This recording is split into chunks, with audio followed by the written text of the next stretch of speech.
Good afternoon, everybody. We're just going to give it a couple more moments. I know there's a lot of shuffling in between the different stages, and then we'll go ahead and get started. But welcome to stage 3. The next session that we're going to offer here will be a student panel all about the different student-run clubs and organizations at Maine Maritime Academy. So we'll give it just about a moment more as folks kind of shuffle in and out. For my panelists, the student panelists, if you don't mind making sure that your videos are on so we can see you. For everybody else, I ask that you leave your video off. It makes it a little bit nice, both for you and for us. But if you prefer to have that video on, feel free. So I'll give it just about 30 seconds more, and then we'll officially kick it off.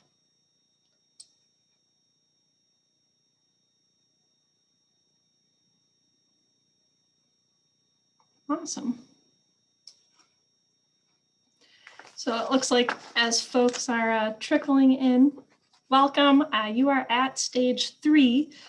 This panel is going to be all about the student-run clubs and organizations at Maine Maritime Academy. My name is Elizabeth Allaby. I'm an admissions counselor here. So I'm here to help answer any of the questions that you might have about our different programs or specific to the session, of course. So feel free to reach out, use the chat. That's the best way to interact with us live.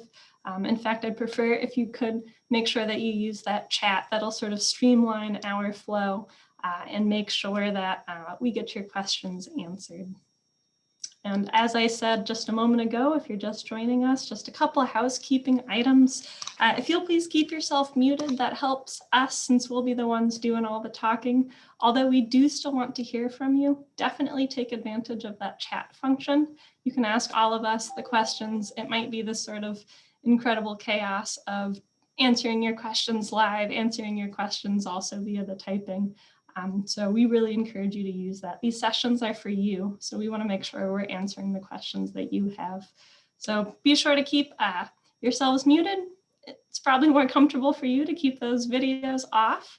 Looks like we have another couple student panelists joining us. I know they were in some different sessions, so they'll be sort of coming in and out.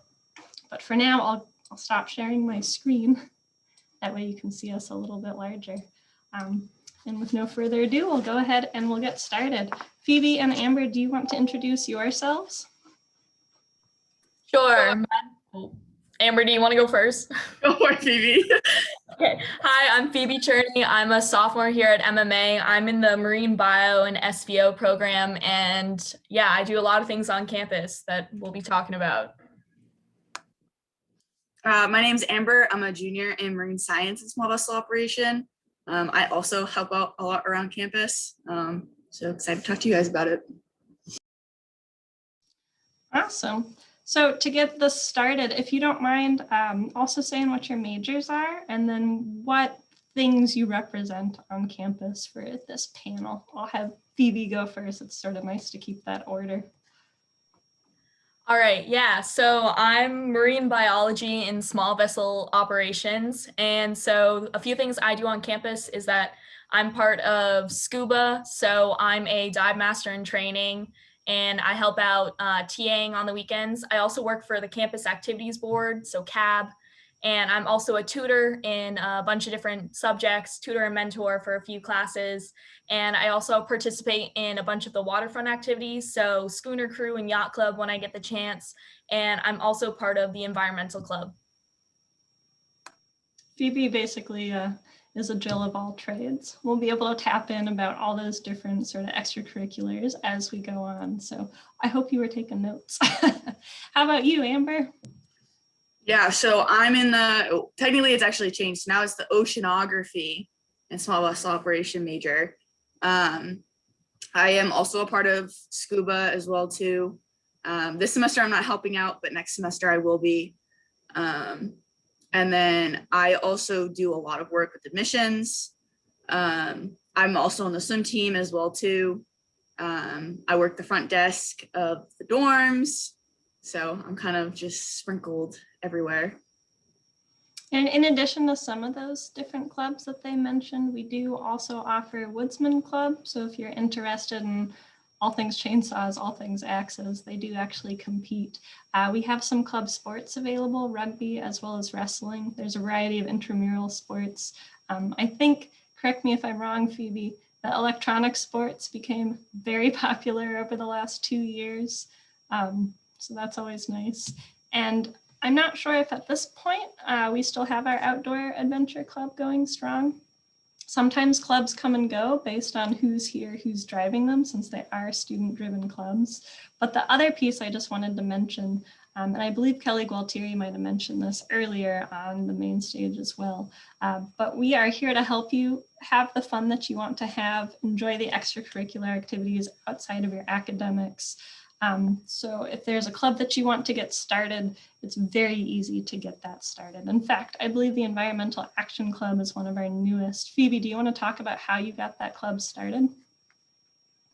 So actually Sarah Gilmore, a senior, started it. And so basically they want to just work on making campus more environmentally friendly.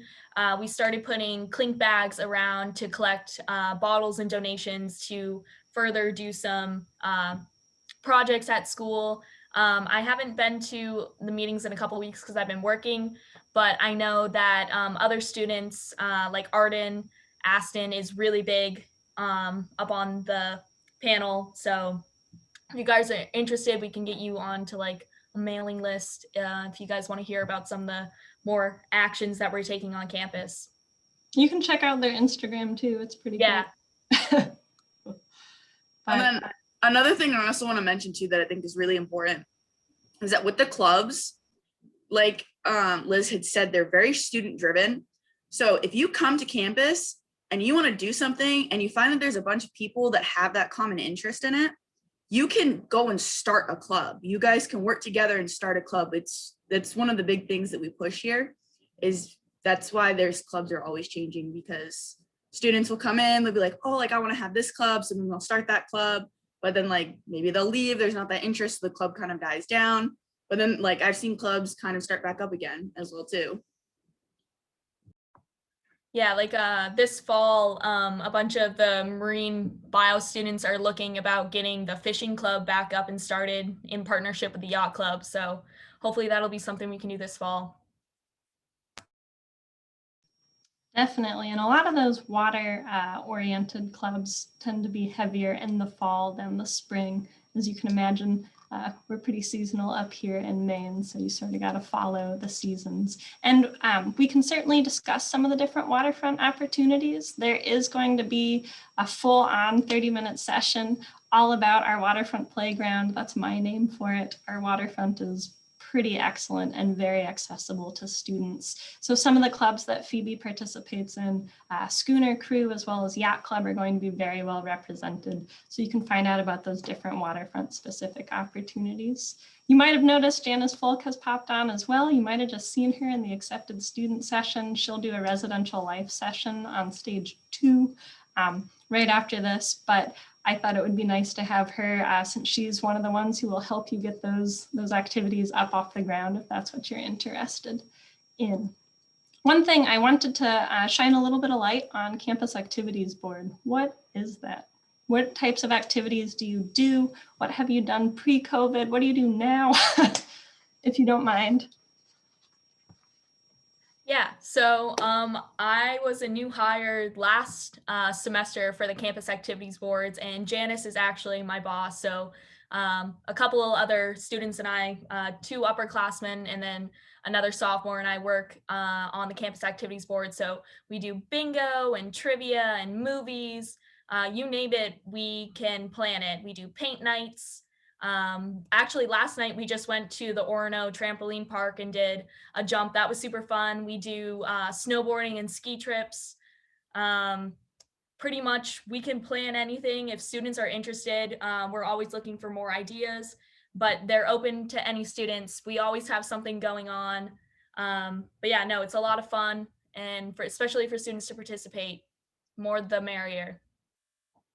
I'm going to add on, I'm going to share my screen for a moment if that's all right. This is from the next session, but I'm just going to show it now because it has to do with Campus Activities Board. But here are some pictures just from events, and some of them are from Campus Activities Board, some of them are from clubs and organizations and RAs. So we've been able to do in the past some hikes up Katahdin, which is really cool, whether you're from Maine or maybe you're not from Maine. If you have or haven't hiked Katahdin before, if that's something you're interested in, we've done trips to Boston to see Red Sox games. We've done trips to UMaine to see hockey games and trips all over the place. We've brought in some game shows, as you can see on there, and people have won cash prizes right there and then. So that's always fun. Who doesn't like getting a handful of cash on a Tuesday night? We've done some hot wing eating contests. We've done some, you'll see some like inflatable bounce house and obstacle course type things. So there are some things that we've done in the past that we didn't necessarily get to do this year, just with restrictions. I think we've done quite a few events this year, even with everything going on. I'm very proud of the students who work for Campus Activities Board, because just thinking outside the box and really making sure that we're having a fun time, even with, you know, the state of the world. But we're looking forward to getting back to these other activities as well. So just wanted to share that really quickly, and we'll talk a little bit more about that in the Res Life session as well, just a plug for that. Thank you very much. Yeah, I just had one question come in.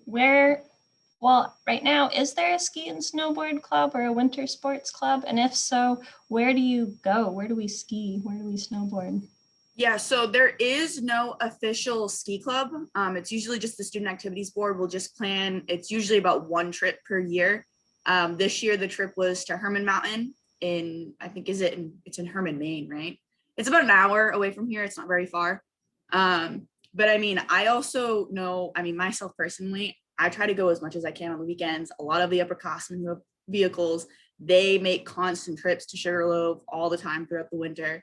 It's kind of the thing to do up here. So if you can't go with the school and you make friends with an upperclassman, you can always get a ride with them to the mountain. And we used to have a ski and snowboard club. And so if you want to restart it, by all means, we definitely encourage that too, because we used to be able to do more trips to Sugarloaf and things like that. We still were able to do one and almost two ski and snowboard trips this year, which was really exciting to be able to get off campus and be outdoors. So certainly something that the student body is interested in. So maybe we can get that back up and running. I notice we tend to have quite an outdoorsy student body. So, you know, we have one more panelist who's popped on. I just want to make sure that Seth has a moment to introduce himself. Tell us what clubs and extracurriculars you represent, and thanks for popping on. My name is Seth Hathaway. I kind of represent the Woodsman Club, or have the past few years. Sophomore and junior year, I was actually the president of the Woodsman Club. I've drifted away a little bit since COVID, just because we haven't been able to do anything. But Woodsman Club is, I like to say it's a track meet, but with cutting wood.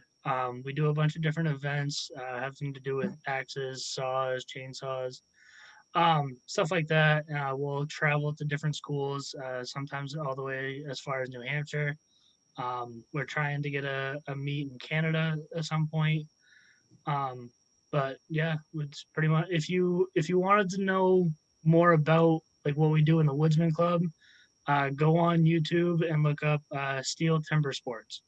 We do kind of the same sort of stuff. Awesome, thank you. I also wanted to take a moment to sort of emphasize our scuba club. I think scuba didn't really have many slowdowns that I noticed. I still saw you popping off boats into the water in the fall on like the world's coldest day, but you still did it, which is pretty impressive. Do you want to talk about how you can get involved in scuba club? Do you already have to have a scuba license? How do you access the air tanks, all that good stuff? Yeah, so I don't know if it's like an official like scuba club. It's kind of more so like you just go through the scuba classes. They're all on the weekends. And then once you get up to the point of having your rescue, you can kind of go to 3 different directions. You could go get your scientific, you go get your master diver, or you can get your diving master. The diving master is what BB and I both are looking and working towards right now, which is the instructor. And so it's kind of fun because you get to be a TA for the classes, you get to dive all weekend. And that's kind of like how it is. And we will be able to have access to the tank rooms. I think the kind of like the head TA, he usually gets a spare key to the tank room, because we're in charge of filling the tanks, putting any gear away, making sure it's put away properly, all that kind of stuff. Awesome, thank you. Phoebe, did you want to add to that? Yeah, just to add on to that, yeah, so we offer we offer 4 courses at MMA. So you can get your skin and scuba, which is your basic open water. I got my open water like 5 years ago. So I was kind of different. So I actually came in for my advanced open water, and then I worked my way up to rescue. And now I'm working on Dive Master. And like Amber said, we help with maintenance and stuff. And then the school also does a master scuba diver trip, which Amber can actually talk about because she participated in that last year. But yeah, so there's a lot to do. It's a lot of fun. We have a lot of fun. It's a blast to teach everybody and to just work more on your dive skills. Yeah, so actually to touch on the master class, yeah, so that happens in the spring. It wasn't offered this year because of COVID, because we didn't have a spring break. And so what essentially happens is we would meet, like it was Thursday nights for like 2 hours. We had to get our nitrox certification before we could even go on the trip. And then the rest of the meetings were it was a lot of paperwork, getting our flights ready, doing all of the equipment work that we have to do. And then we went to Bonaire in the Caribbean for all of spring break, and we were doing about 5 dives a day. And it helped us work towards our master diver. So you have to have 5 specialties and then 50 dives logged to be able to achieve your masters. And so we were able to achieve that by doing all of that. That's awesome. I had no idea how many different levels that we offered, let alone that even existed. That's really cool.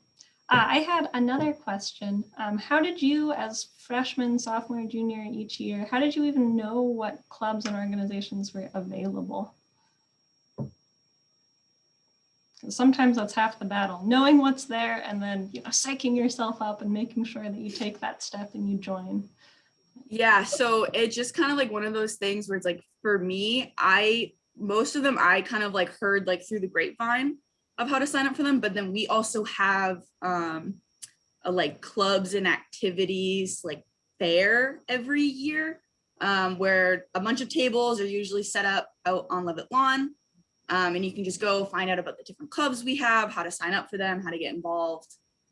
So I know that's how a lot of freshmen also are able to get involved as well too. Thank you. Have either or any of you represented clubs at these fairs? What are they like? I have. Go on. It wasn't bad. Sorry, I wanted to switch from just pressing space and actually. It was kind of an interesting experience, actually representing a club, just because you see all the fresh new faces that you haven't seen on campus yet, kind of going around, just getting a rough idea of what MMA has to offer as far as clubs go.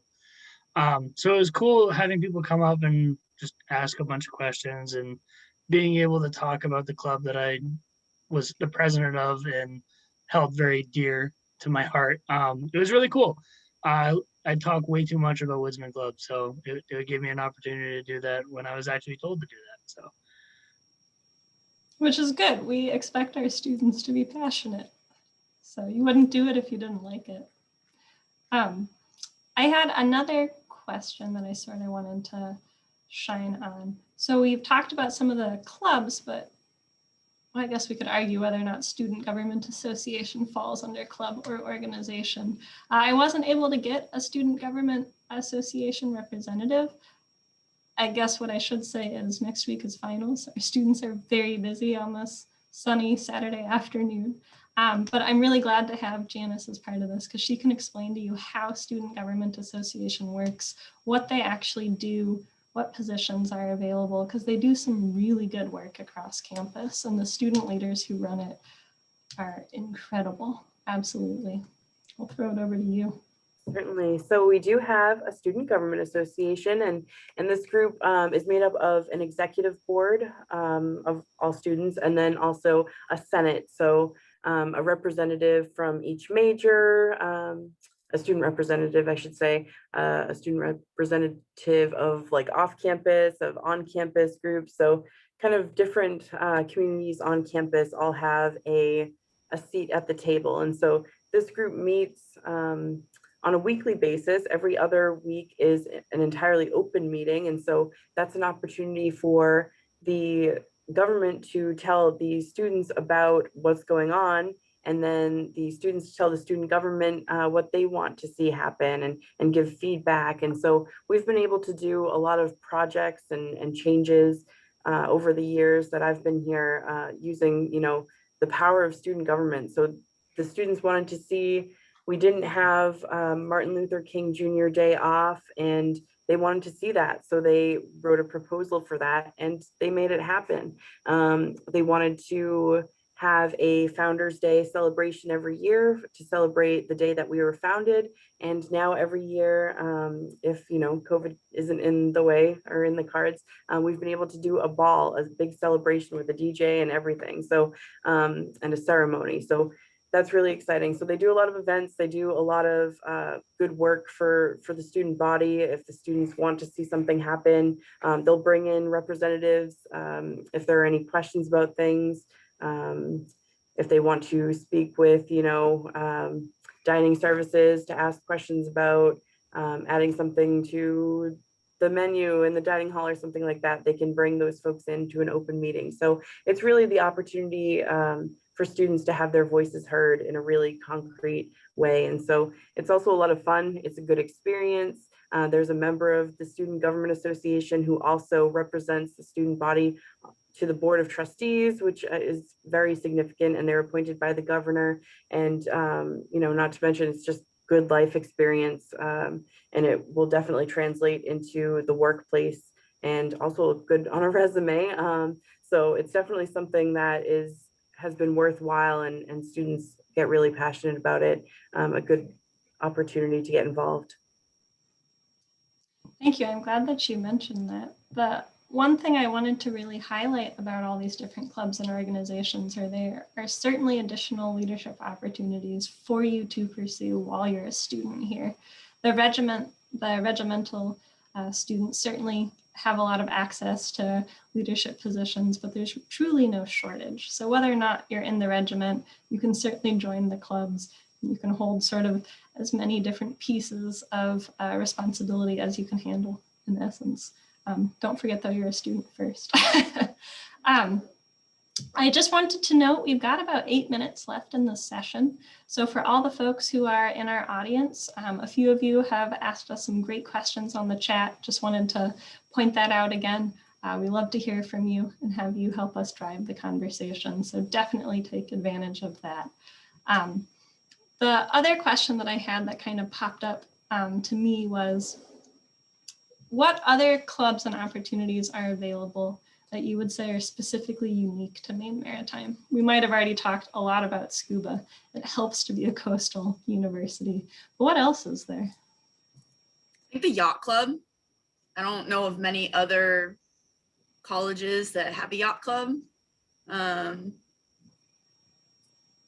Yeah, that one's definitely probably the biggest one. And I know there's also a few other clubs that happen down at the waterfront as well too, with the boat in and all of that. Definitely that pertain to the boat in, because we're obviously the only school that has the boat in. But yeah. And the Bowden being our big breasted schooner. Oh yeah, wooden schooner. She turns 100 in precisely 3 days, but we couldn't wait. So there's a huge celebration happening right now down at the docks, and they've chosen such a good day. I actually told them to bring me a cupcake, so we'll see. We all want to celebrate the Bowden today. Did anybody else want to add? What else is sort of unique to our campus, or how our clubs and organizations are structured? Anything like that? I do have a list of all of them and Yeah, I can share please. my screen. Some of these are not necessarily active. Some of them have been active in the past, but might as well share. And these don't even cover all of the ones that we have. I think we've had some new ones come up, and we haven't updated our list. So it's constantly changing, ebbing and flowing. And you know, as we've mentioned, it really depends on what the student body is interested in. So we had a really successful knitting club for a few years, and then no one's really wanted to knit, I guess, over the past few years. So that's kind of gone defunct. But we have a ham radio club that's really active. I didn't know what ham radio was when they, you know, came up and said that they wanted to be a club, but I guess it's you know, a ham radio. I just look it up. It's really cool. They explained it to me. I think that's fairly unique. We have access to a curling facility in Belfast, Maine. So just a short ride down the coast. And so we have a curling club that goes and participates there. A lot of outdoors type things. And I really do want to emphasize the point made in the chat about you don't have to be a certain major to be in scuba. You don't have to be a major that, you know, you don't have to be a business major to be in the business organization that we have. You don't have to be a major that, you know, involves being on boats, but you can still, you know, look at being on the schooner crew or look at being in the yacht club. It doesn't matter whether you're regimental, not regimental, in a certain major or what you're involved in. You can certainly check out any of the clubs that we have to offer, and certainly recommend letting us know if you're interested in something. I think someone reached out about a chess club recently, which I thought was really cool. So whatever you can dream up, certainly, you know, reach out to the Student Government Association so that they can help you get started, and certainly reach out to them if you want to find out how to get involved with any of the items listed here or any of those clubs that we end up having for the fall semester and for whenever you join us here at MMA.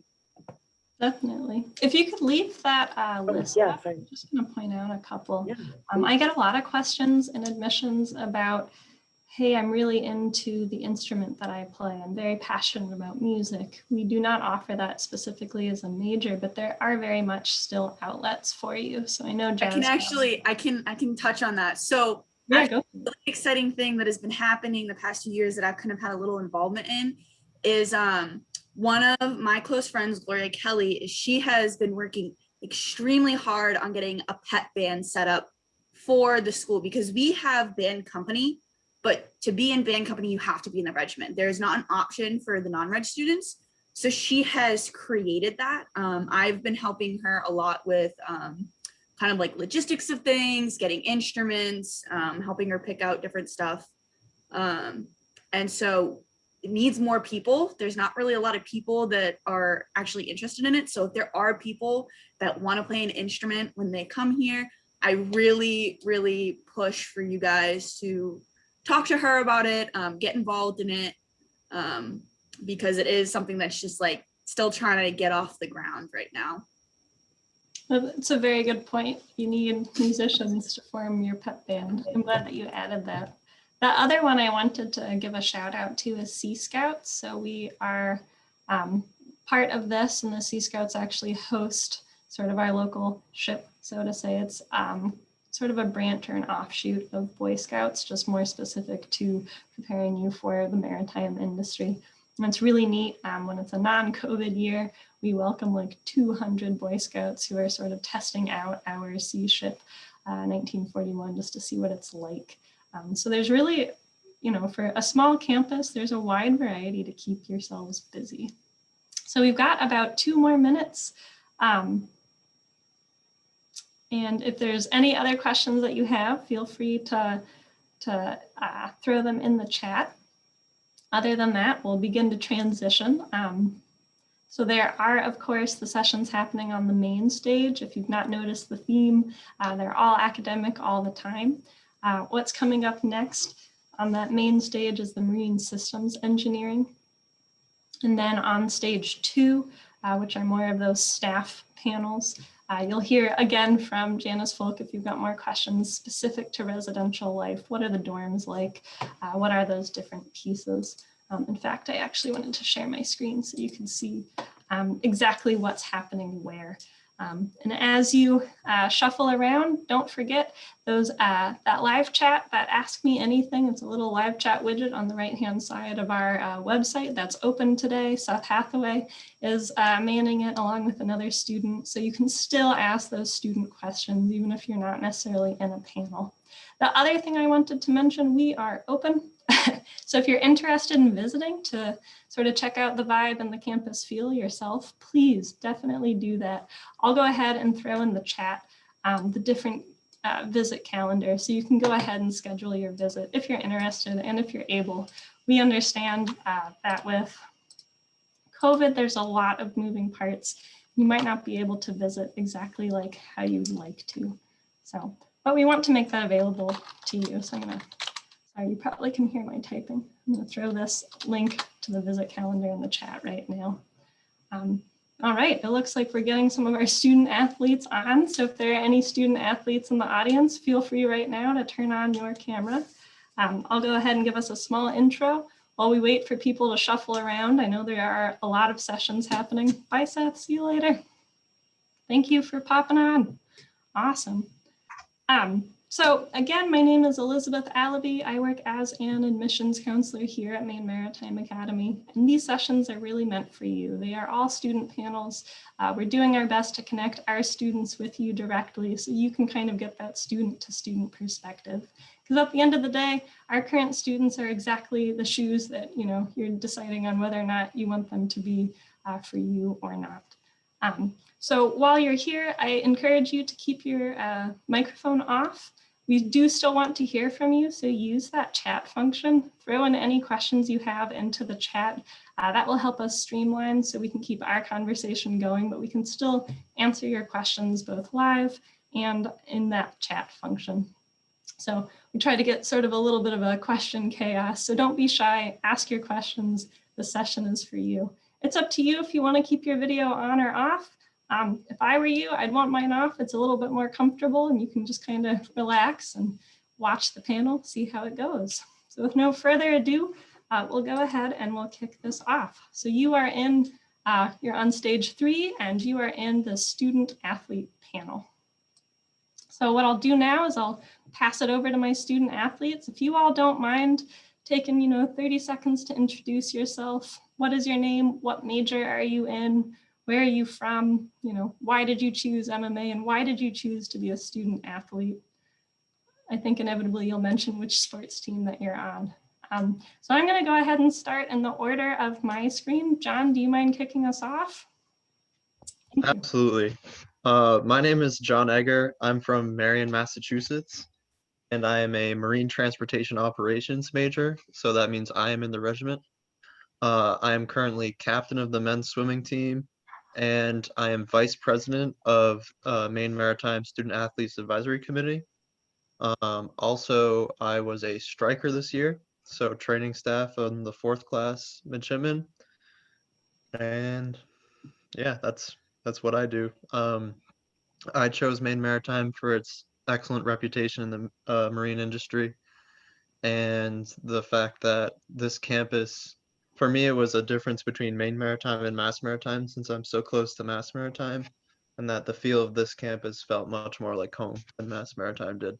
So that was the main reason I chose Maine Maritime over Mass. But yeah, I really like it here. I think sports is a very good family aspect, and it definitely gives you a lot of fun and a lot of things to do, especially in the winter. Awesome, thank you. I have to ask you, John, do you ever sleep? You're involved with so many high-level responsibilities. Also, what's great about this school is that you can do so much. I'm in the regiment. I'm in one of the unlimited license majors. Swimming. I used to sail as well. Striker staff. Last semester, I was adjutant of Charlie Company, so Charlie Company Wedge as well.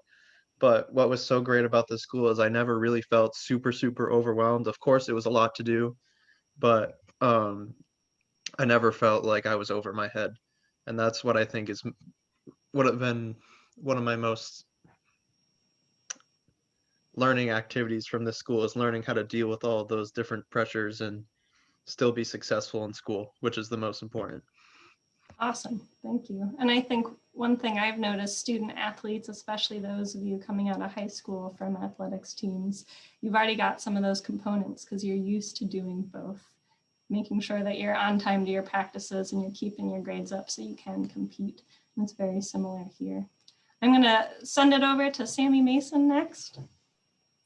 Hi guys, my name's Samantha Mason. I'm from Lemoyne, Maine, and I'm a senior in the International Business and Logistics major. I'm also minoring in environmental sustainability. I chose MMA because of the close-knit community and its reputation, as well as how extensive the alumni network is, which really speaks volumes of the school itself. So yeah.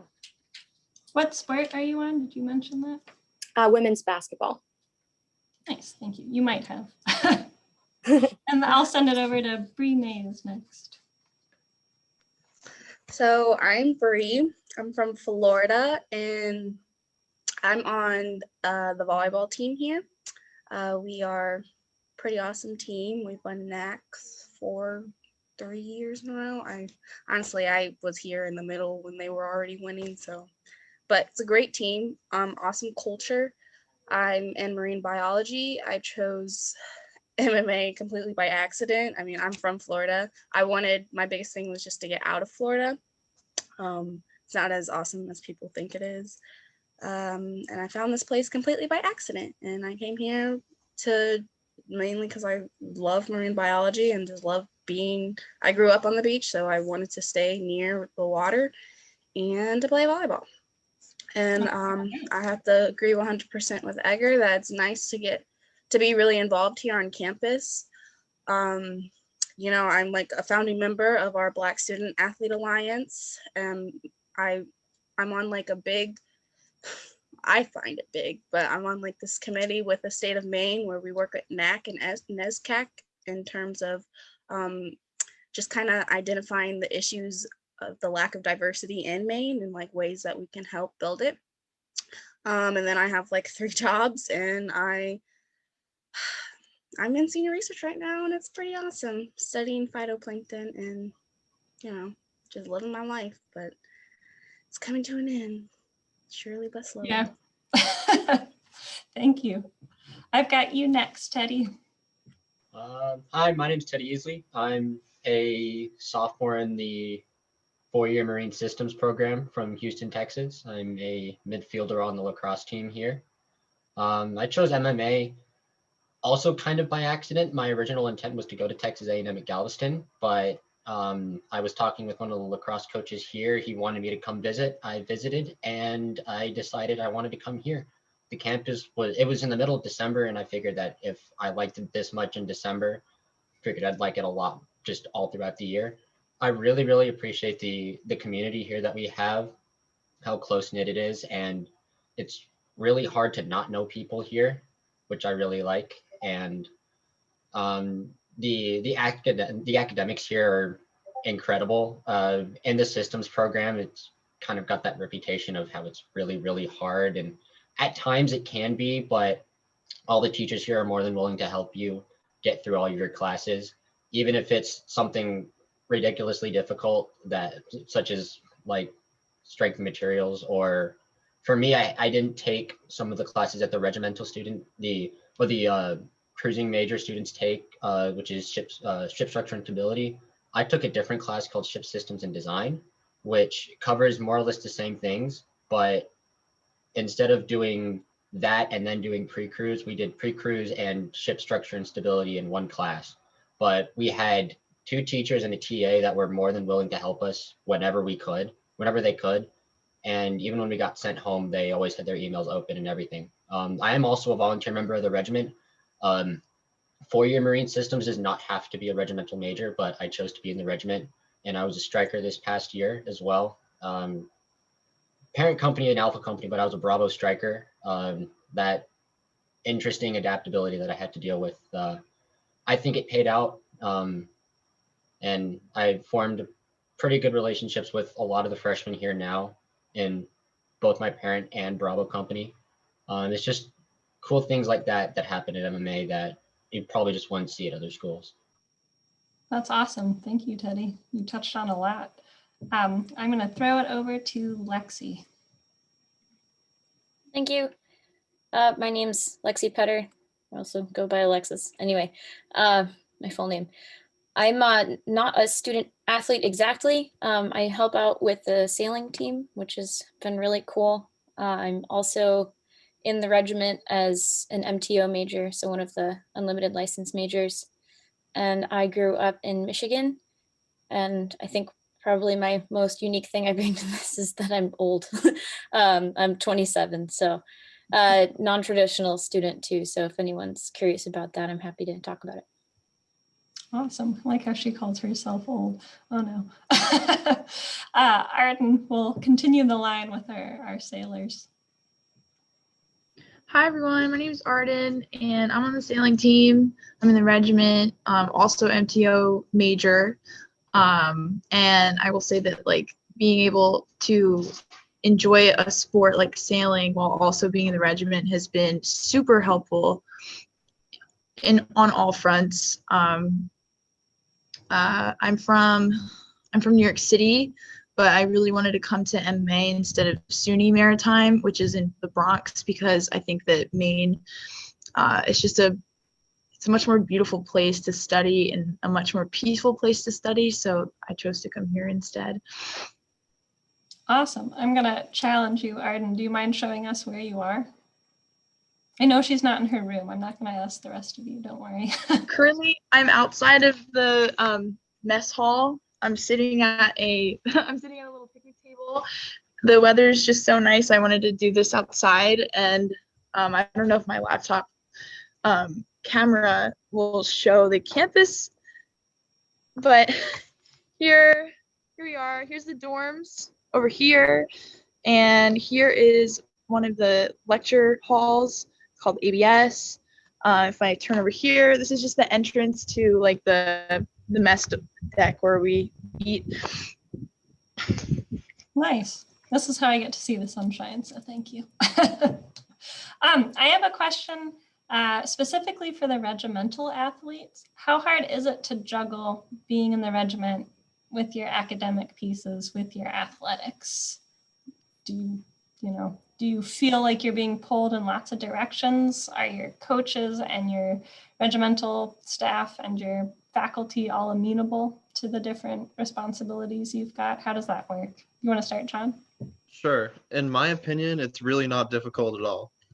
As long as you know when you need to be pulled away from the regiment or classes to go to sports, and you do the proper paperwork to make sure you can get those days off from, say, muster or something, everyone is more than welcome to not give you a hard time to get out of like classes for a meet or muster to go to morning practice for swimming. I've really had no issues with it. It's more of if you need to, say you're going to a meet over the weekend and you're leaving Friday at 3 o'clock and you have a class 3 to 4, you're going to have to do some preparation, especially if you're in the regiment, because for regiment, you're only allowed to miss a maximum of 3 classes a semester. And sometimes those classes, those professors that teach them will only let you miss 1, or sometimes nothing, no classes at all. So those classes can be a challenge to get out of when you need to leave for a meet, but as long as your professors know that you're leaving and you do the proper paperwork beforehand, there's usually no problem at all. It's only if you randomly text or email your professor 5 minutes before and say, hey, I'm leaving for a meet now, they're going to say no, you're going to have some problems. But other than that, you're usually no problems at all. It's a pretty good life training. Usually nobody's mad as long as you communicate. But Yeah, how about you, Teddy? I can definitely agree with that. The big issue, like the issue isn't really with the regiment. If you have morning practices, then yeah, making sure you send the email to the right person at the right time that, hey, by the way, I'm not going to be at muster this morning. I'll just let you know that. it's aside from that, it's the big thing is the STCW classes. If you don't show up and are in attendance fully for as much time as you're supposed to be for those classes, you just fail them. And even excused absences don't quite get you the hours you need. So making sure you can schedule around your classes to where, say you do have a chance of having a lot of away games. You want to make sure you have those Fridays pretty free. Probably get classes scheduled early in the morning. Like myself, I usually schedule my classes starting at 8 a.m. just because, for the most part, but also in case that I have to go anywhere on Friday, that I have usually about 12, like after 12, I'll just be free, and I won't normally have to worry about emailing my teacher saying, oh, hey, by the way, I have an away game and I'm probably going to miss your class. So it's things like that. I think that just knowing how to schedule your classes around your sport that really count as far as managing your time. Awesome. Thank you. Another Arden, cool wanna- thing, if I go can ahead. jump in super quick, Yeah. is that you may think that going to school in Castine, you're like, oh wow, I'm so far away from everything and it's gonna stink. But from a sports perspective, I find it really cool because you get to travel a lot, and it's college sports and it's really fun because they're gonna put you on a really nice bus. Or I remember from sailing, we all went in a van and it was fun. And but for most sports, you get a really nice bus, they'll put you up in a really nice hotel, you get food, it's a good time, you're with all of your friends and you get to travel. I know last year for swimming we didn't get to go anywhere. This year, of course, because of COVID, but we've gone to New York, we went to Rhode Island, Massachusetts, all these cool places. And then over the winter we had a training trip to MDI, and we went to Acadia National Park and swam in Bar Harbor, not in the harbor but at a pool in Bar Harbor. But it was a great time. So getting to travel is definitely a very cool aspect of going to school here. I'm glad you mentioned that. Certainly the last year with COVID, we actually managed to squeeze in like the lightning fastest competition season you can imagine just in the last couple months. But we weren't able to do very much of that traveling that John just mentioned, especially out of state. But we anticipate as things are ever evolving with the pandemic that we'll be able to again soon. I wanted to just throw it over to Arden as a regimental freshman. Just how is it managing being in the regiment on top of your studies, preparing for pre-cruise that I think John or Teddy had mentioned, and practicing? Yeah. Starting at MMA during pandemic, we haven't been able to really travel off campus and stuff, but it's really good to just, forget about school and just go and focus on your sport.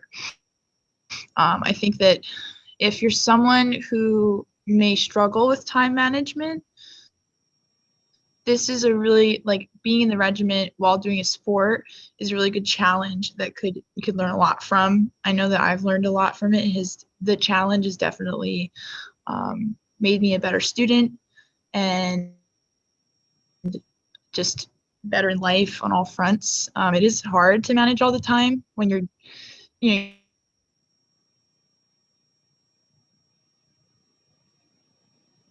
Seems like we might have lost you.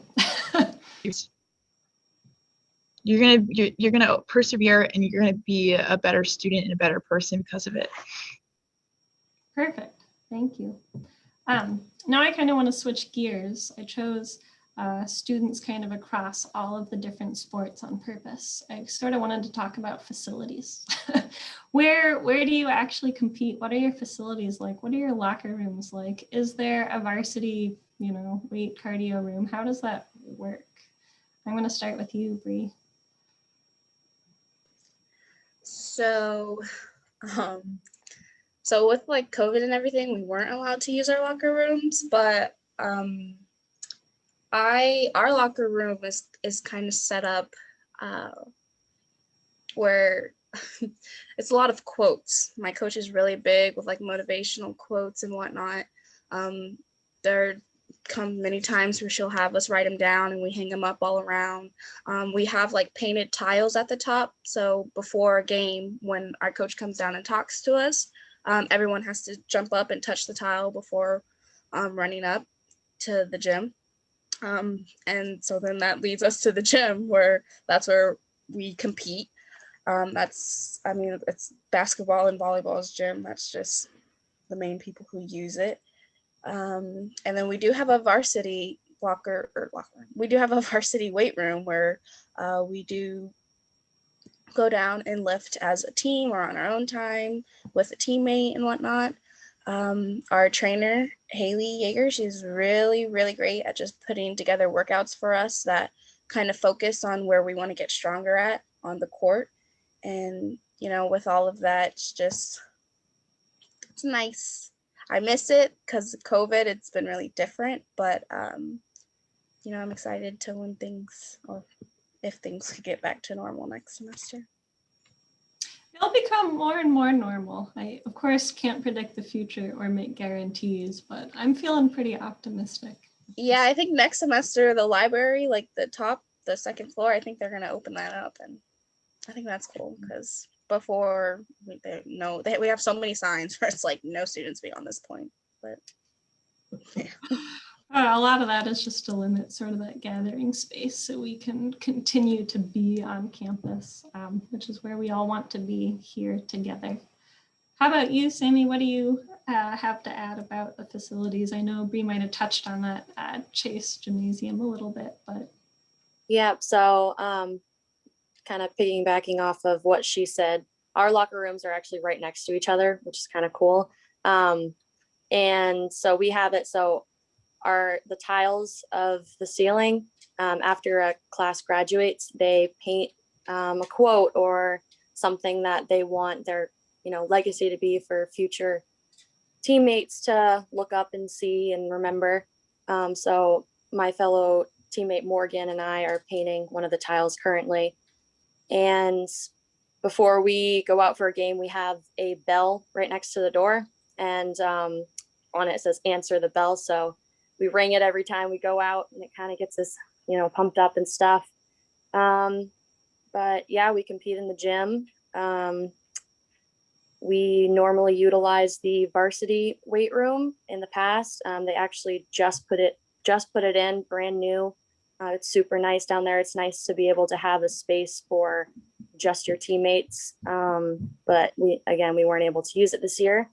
And then there's also the regular weight room where non-athletes lift, and there's ellipticals, treadmills, whatnot.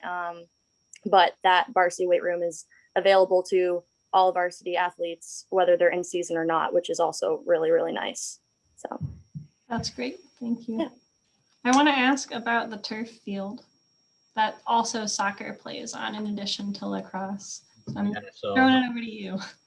kind of in a weird spot here because most everybody here either practices inside or out on the water, or I guess in John's case, on the water and inside. But yeah, the turf field, they put that turf in not that long ago. I think when I first got here was the first year they actually started using it.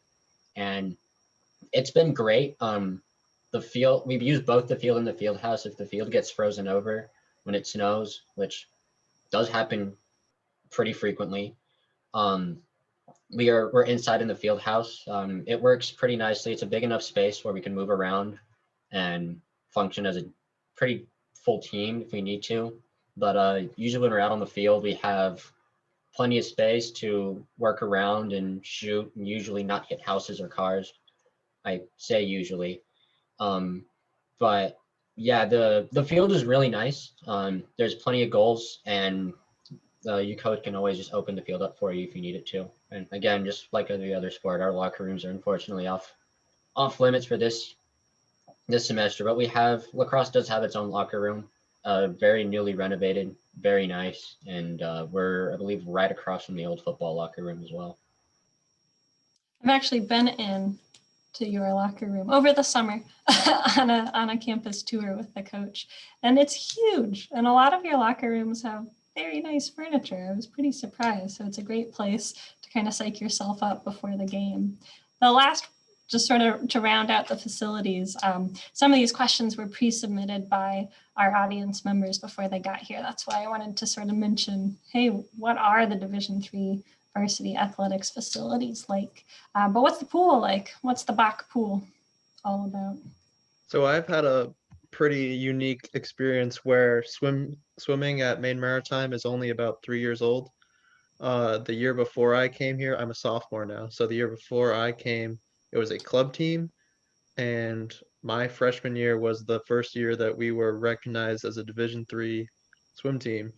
So I've had the experience of building up the team and the pool area to have it be at Division III level. So before I came here, the pool was absolutely not where it is today. It was a little bit run down. There were no blocks to even start off of. It needed paint, and then I remember on my recruitment trip, Steve P brought me down to the pool, and he was so excited because he had brand new blocks lined up for the pool, all in their packaging. He had paint for the walls, he had tiles for the floor, and he was just so excited to get them all in. And then I walked in on my first day of school and was like, all right, Steve, where are they? And it was all done. The pool had been completely renewed, renovated. But yeah, so it's been very exciting to have that brand new, not pool, but pool area where it's all really nice, and we have custom flags, and we have, well, flags meaning the stuff that goes over when you're looking up.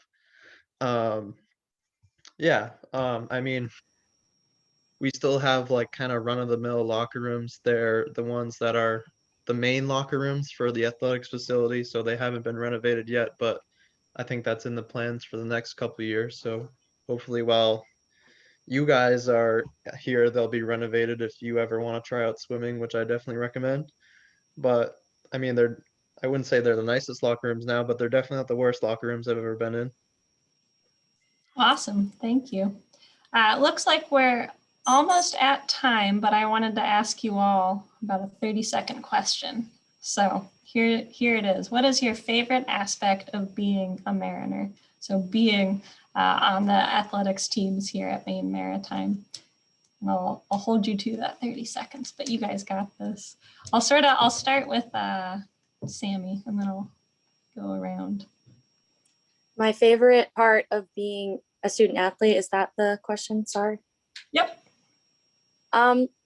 Definitely just having the relationships that I do with my teammates. I mean, I've made lifelong friends and family, and just being able to have those people to support you throughout my 4 years has been extremely helpful.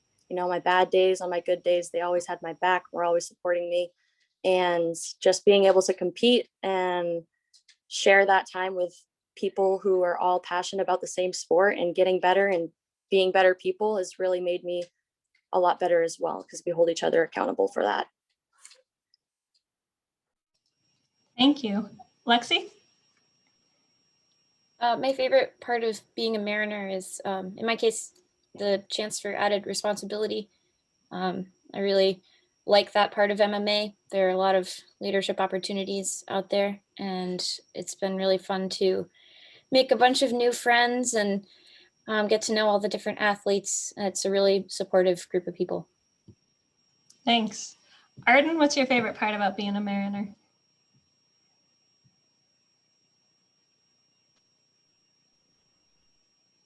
Can you hear me? Yeah. My favorite part is the community of being a Mariner. So, you know, I've had moments where like I needed help with homework or needed help with literally anything, and I can always reach out to my teammates or my coach and get what I need. So that's a really nice supportive base.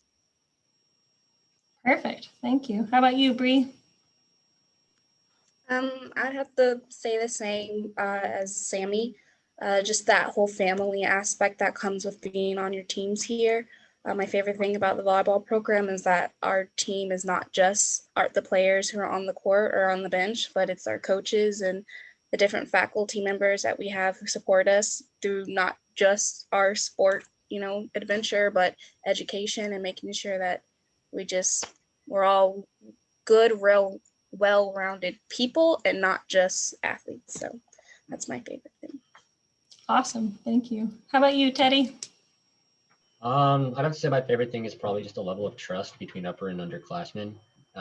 You can always ask an upperclassman for help, and sometimes the upperclassmen will ask the underclassmen for help because sometimes people have to redo classes, or sometimes the thing people love to do here is they just take classes that they don't normally have to take. And so if an upperclassman's in the same class as an underclassman, and then sometimes they just work together. Thank you. And last but not least, John. I think my favorite part of being a student athlete is the family and connection you'll get, kind of like what everyone else says. You definitely have that, not only a team aspect, but as a family. I know for me, because I'm not as far away as some of you here from home, but 6 hours for me is a pretty decent drive. So having people that I can trust and that I know I can hang out with and talk to outside of my family or outside of school has been a really big thing for me. Again, knowing upperclassmen who have taken the same classes as you are and will be is a big advantage because you get to know what professors are better and how to do the homework, and they'll help you out if you have questions. But yeah, I think that's my favorite part. Awesome. Thank you all so much for taking time out of your very busy Saturday. I know as the semester is winding down, there is a whole lot to do. With no further ado, I want to let you go ahead and get back out to your regularly scheduled Saturday afternoon. Enjoy the sun, and thank you so much for coming to today. For everybody else in the audience, have a good one. We'll start to transition to our next session. So I'm going to share my screen so you can kind of get that so we can transition. What we're going to have next is going to be a panel with our students who have had really incredible summer opportunities, cadetshipping, on internships, on co-ops, and they're all going to speak a little bit to what they did over their summers. So get ready to hear about the incredible opportunities our students have over the summer. Man, the stories they tell in the fall always make me wish that I was out there with them.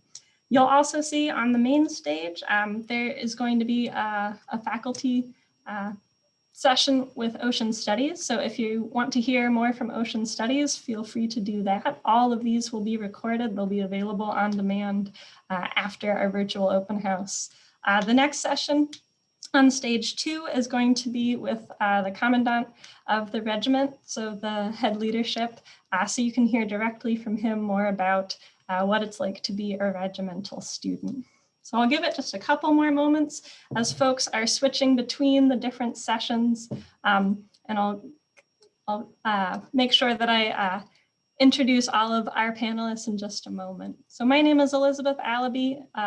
In case you're new to the session, I work in admissions here as an admissions counselor, and I'll be moderating tonight's event. Just a couple of housekeeping points. Feel free to keep your videos off. That's probably a lot more convenient and comfortable for you, but it's entirely your choice. I do ask that you keep yourselves muted. That's nice for us because we can keep our conversation going. However, I really encourage you to take advantage of the live chat. That's how we want to hear from you and get those questions directly from you. So please interact with us through that live chat. We'll be sure that we look it over, monitor it, make sure that we're getting those different pieces for you. So I'll go ahead and I'll hand it over to our student panelists. If you don't mind just saying who you are, what major you're in, where you're from. We'll get into your student summer opportunities in just a moment, but just so everybody knows who we are. I'll start with you, Seth. My name's Seth Hathaway. I'm a senior in the Power Engineering Technologies program. What else did you want me to say that I did over the summer? Not yet. Okay. That's just it. a quick feel for who's whom. We'll hear from Bryce Potter, our Director of Career Services officially, and then we'll delve into everybody's summer opportunities. So we got Seth, Power Engineering, he's from Maine. I'll kick it over to Emily next. Hi, Emily, senior in Vessel Operations and Technology, women's soccer player, and originally from South Carolina. Thank you. How about you, Ashlyn? Hi, my name is Ashlyn. I'm a senior this year and I'm in the marine biology and small vessel operations program. Thank you. How about you, Owen? Hi, I'm Owen. I'm a senior in the MTO program, and I'm from Albany, New York. And it looks like we've got Bryce as well. If you want to take a moment and introduce yourself, Bryce, that'd be great. Certainly. Good afternoon. I'm Bryce Potter. I'm the Director of Career Services and Cooperative Education for the Academy. I'm also a 2006 graduate of what's now the Vessel Operations and Technology program. Basically, what my department does is we facilitate all of students' summer experiences and then also help them find jobs afterward. A lot of it's on the students. A lot of them, they deserve full credit for a lot of them for finding and doing well on their trips. We just help them out. So I just wanted to offer to everybody, if you have specific questions, please feel free to reach out to me. My email address is just bryce.potter@mma.edu. I'm happy to answer any of your questions, and I'll let the students talk from here on out. Thanks, Bryce. Have a good one. I forgot one student, I regret to say. Christian, do you want to give just a quick intro to who you are, what major you're in? Everyone, my name is Christian Palmatian. I am a senior in the marine biology department, and I am currently from Virginia. Thank you very much. There we go. I think, did I get everybody? If not, feel free to flag me down. I'll make sure that I make the opportunity for you to introduce yourself. In just a moment, I'll throw Bryce's information in the chat. But I just wanted to emphasize again, interact with us with that chat. The session is here for you. We want to hear your questions, so we make sure that we give you the best information out there as you make your decision about which college you're going to attend or what major you want to study. We want to make sure that we give you what you came here to learn. But perfect. All right, so are you all ready to talk about what you did over your summers? So our students, in addition to going out on our training vessels, we've got the 500-foot long training ship State of Maine. All of the unlimited license majors, those in the marine engineering, marine transportation operations programs, those students will spend 2 of their 3 summers aboard this training vessel. The other training vessels that we have, the schooner Bowdoin, she's turning 100 this year.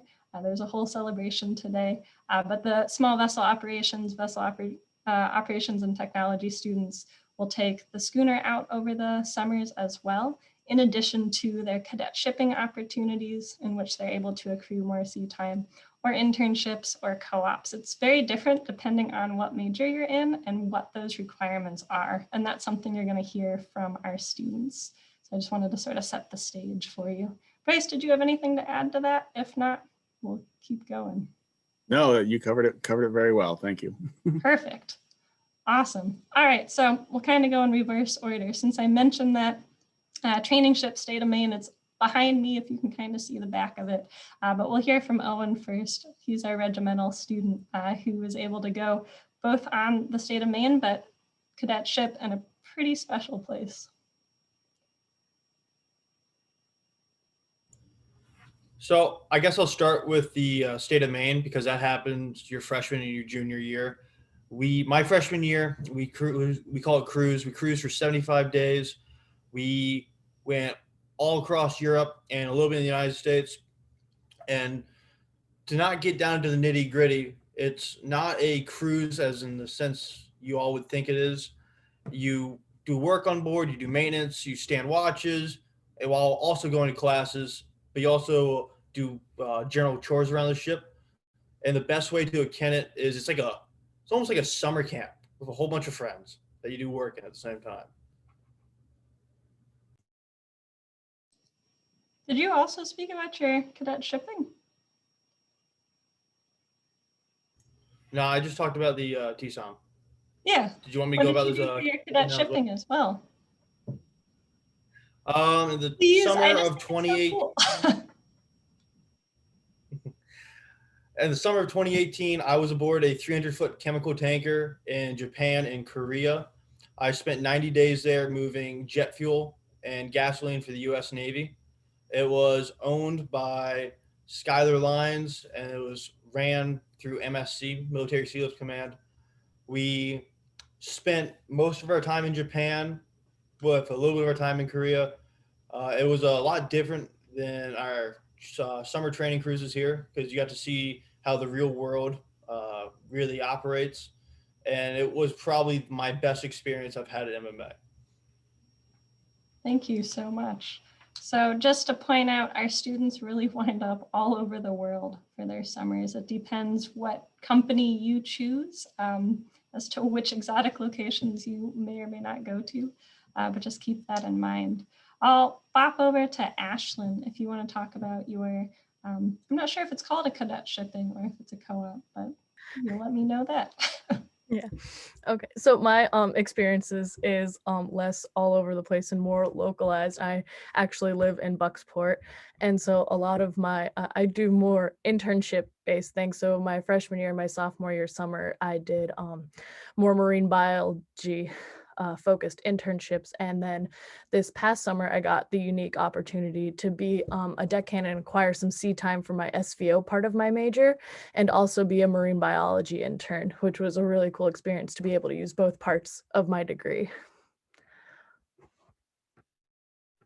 Is there anything else you wanted me to say? Sorry, I'm not really sure. No, what I think else that's to say. great, just to kind of give a taste and then we can get more into detail. Thank you very much.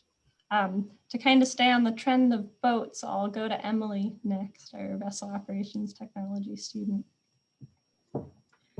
Yeah, so for freshman year, I co-opted on the Bowdoin. Great little co-op there. Did a month in shipyard, month sailing. So got every aspect of vessel training there. Second summer, I went out to Alaska and I was in the salmon fisheries up there on a tender, taking fish from gill netters and transiting them to our either ship processor or our land-based processor. Lots of fun there. My third summer, I was based here locally again in Eastport, Maine with Cook Aquaculture. We were doing farm salmon. We cleaned lice off of the salmon there. So I had another glorious job. But that's the experiences that I've had so far. Thank you very much. What's kind of cool to just hear about is the differences of where our students wind up, even if they are in sort of similar majors.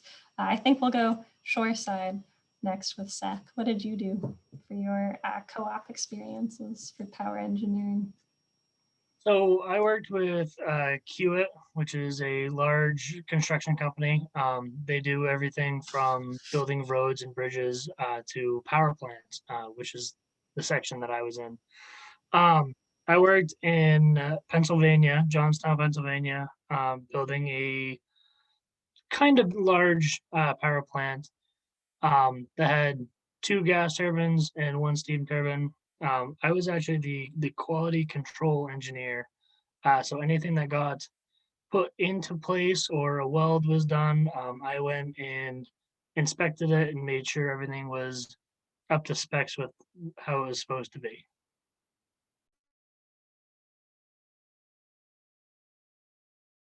You're muted, Elizabeth.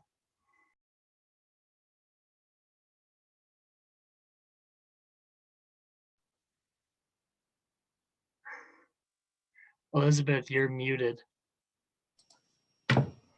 You know, after a year of this, you'd think we'd have it.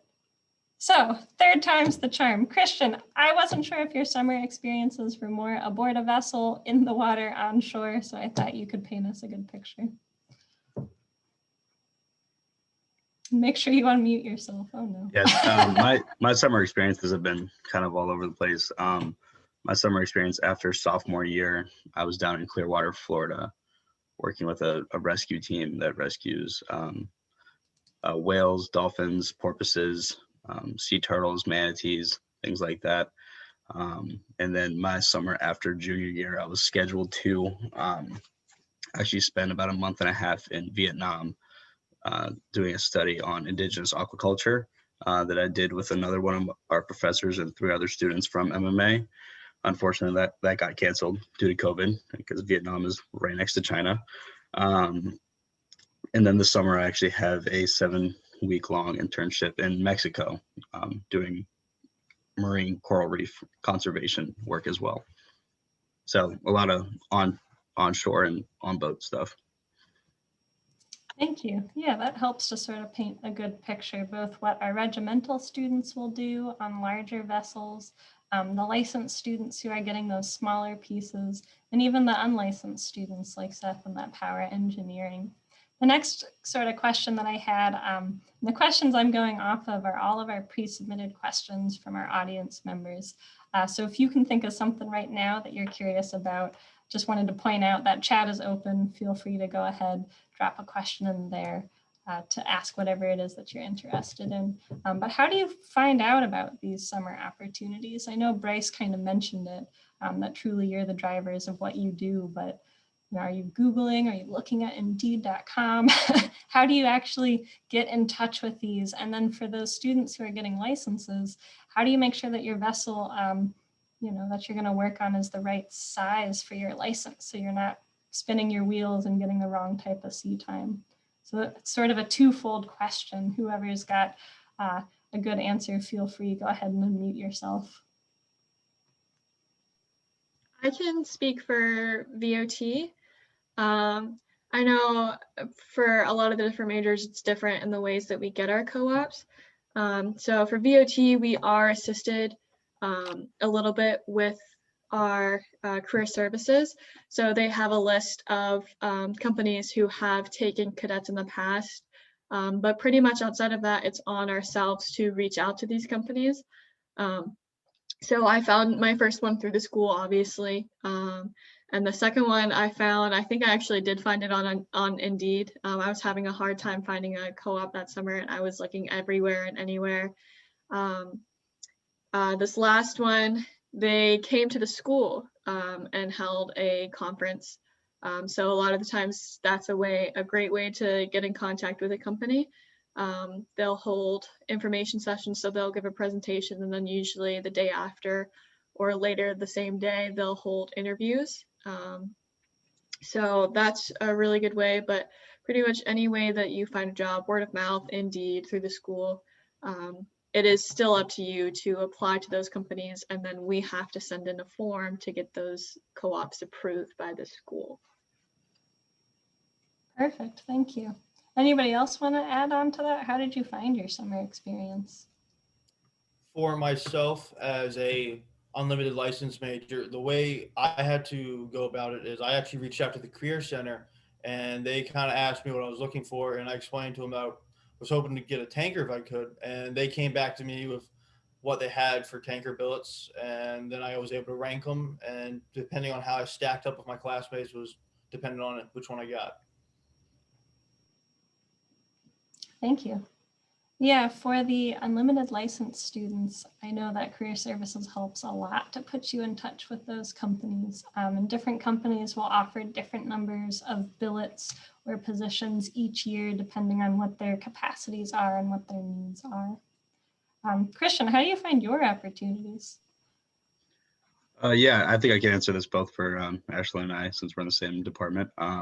Our professors have worked all over the world, and they have a lot of connections, and I get emails and text messages from a lot of our professors saying, oh, look at this opportunity, look at that opportunity. So that kind of helps us network a little bit and find things. So the past few opportunities have been actually shuffled to me. Like, hey, you're interested in these topics, maybe you should apply for a position in this. So a lot of it has to do with these close relationships that we do have with our professors. Awesome. I like that you brought in, not only is the Career Services Department working for you to help you find that career, but so do the professors, and that's true across the board. We're a small school, around 1,000 students, and the professors are really going to get to know you and your research interests or your interests specific to the field or the industry. So for example, you are passionate about tugs and barges, they're going to make sure you find a tugboat as opposed to a fishing vessel or vice versa. So keep that in mind as well. There's a lot of people here that are rooting for you. How about for you, Seth? How did you find QIT? And could you also speak to, for the power engineering, how do you get your STEAM hours? What is that? So for power engineering, usually the way we go about getting our co-ops and actually even jobs is usually we have a career fair, and we'll go in, we'll talk to every power company that we possibly can. And usually the way it works for us, a lot of people actually walk away from the career fair with an internship. We'll have interviews that same day, and then you'll end up getting an internship. Other than that, career services, whether you talk to them in person or use their website on MMA, you can apply through there. It's kind of how everyone described their job opportunities and like how they got them combined. You can get them through knowing people.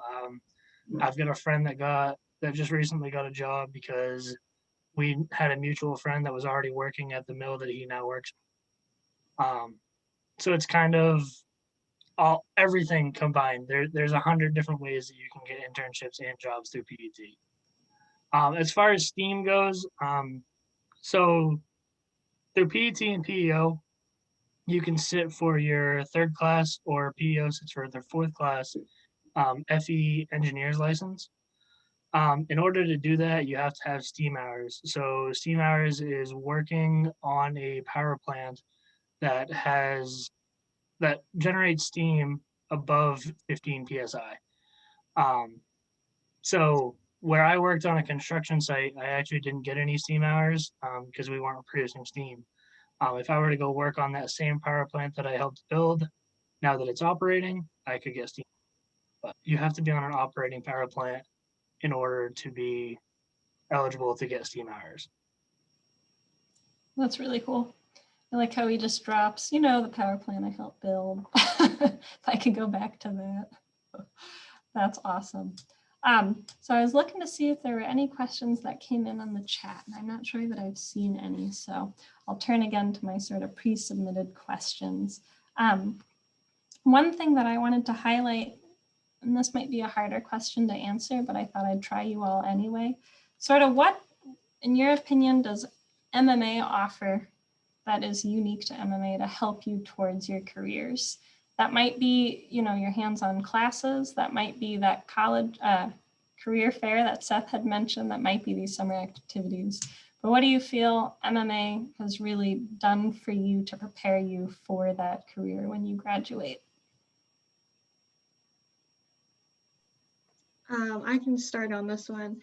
So I think besides all the training that we get, super hands-on, part of it is the actual degree. There's a lot of times where you work somewhere and they find out you're from MMA and they, are super excited because they know the type of quality that comes out of this school. And it's, that in and of itself is amazing. But again, the career fair, that's a really big one. It's usually pretty big. Unfortunately, we haven't been able to do in-person ones. So I can't wait for you guys to be able to experience those yourselves. And then we also have the online career center, and they're always posting jobs.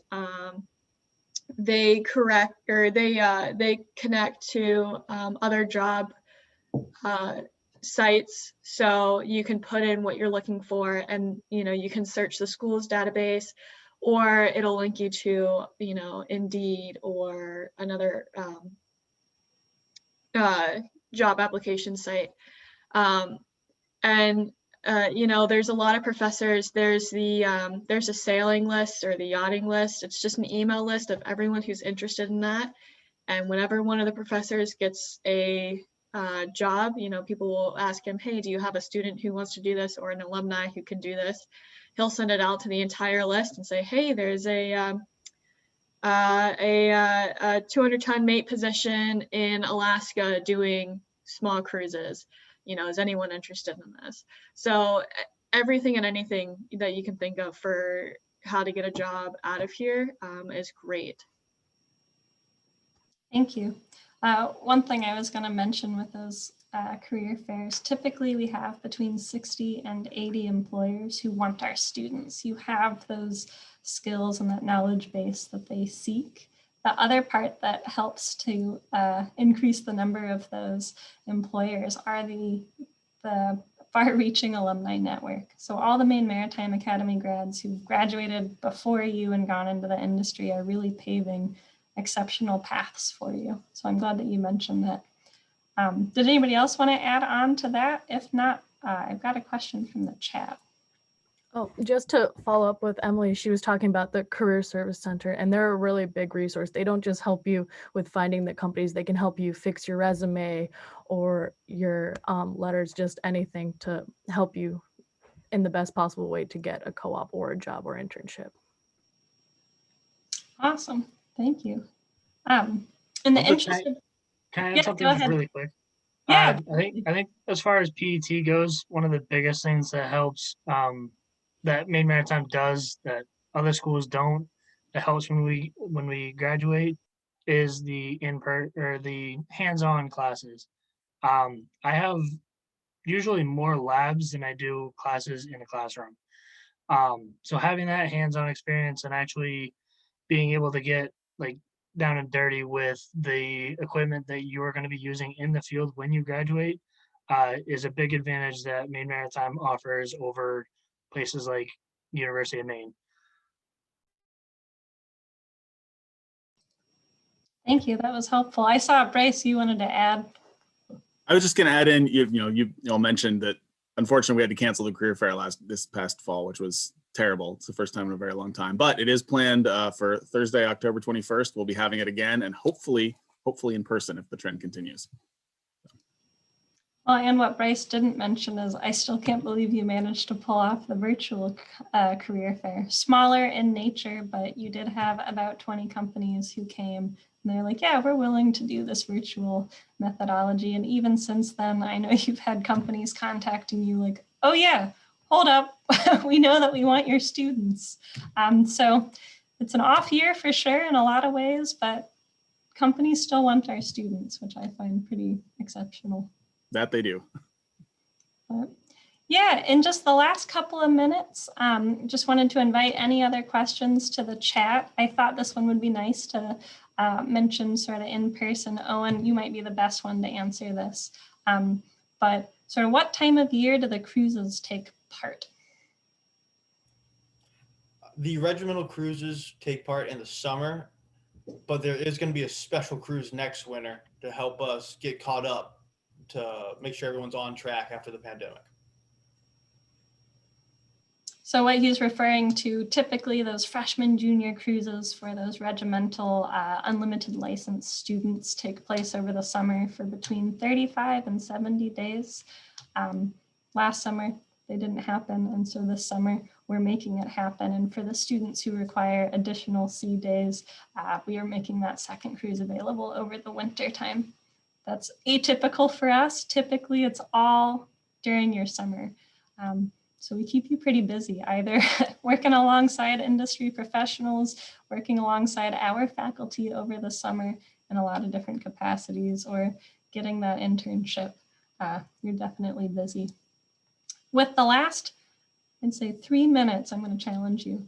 Is there any advice you'd like to give our audience today about, what was something that you wish you'd known about sort of that career field and being a college student looking into that, like a website you wish you'd known about, or something that you were like, this belongs on a resume, or just general advice?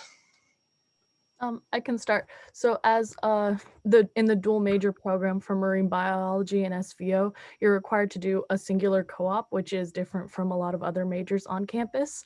And with the one singular co-op, you're only supposed to do, you have to do a minimum of 60 days on a vessel, but your license requires more than 60 days. It requires 120. And if you're looking for an AB addition onto it, you need 180. So you really need to start looking for some sea time beforehand. And it's something that I pretty much learned like sophomore, junior year. And I kind of wish I knew I needed to start planning for that freshman year. So. That's great advice. Plan early. That's why you are all here at this virtual open house. So you're already doing that, which is great. Christian, did I see you wanted to add? I would just say apply early, often, and cast a really big net. That's always helped me. Opportunities that I haven't gotten, say after freshman year, I got the following summer. So don't let an email saying that you didn't get a position discourage you from applying again in the future, because they do recognize that, and that's very important.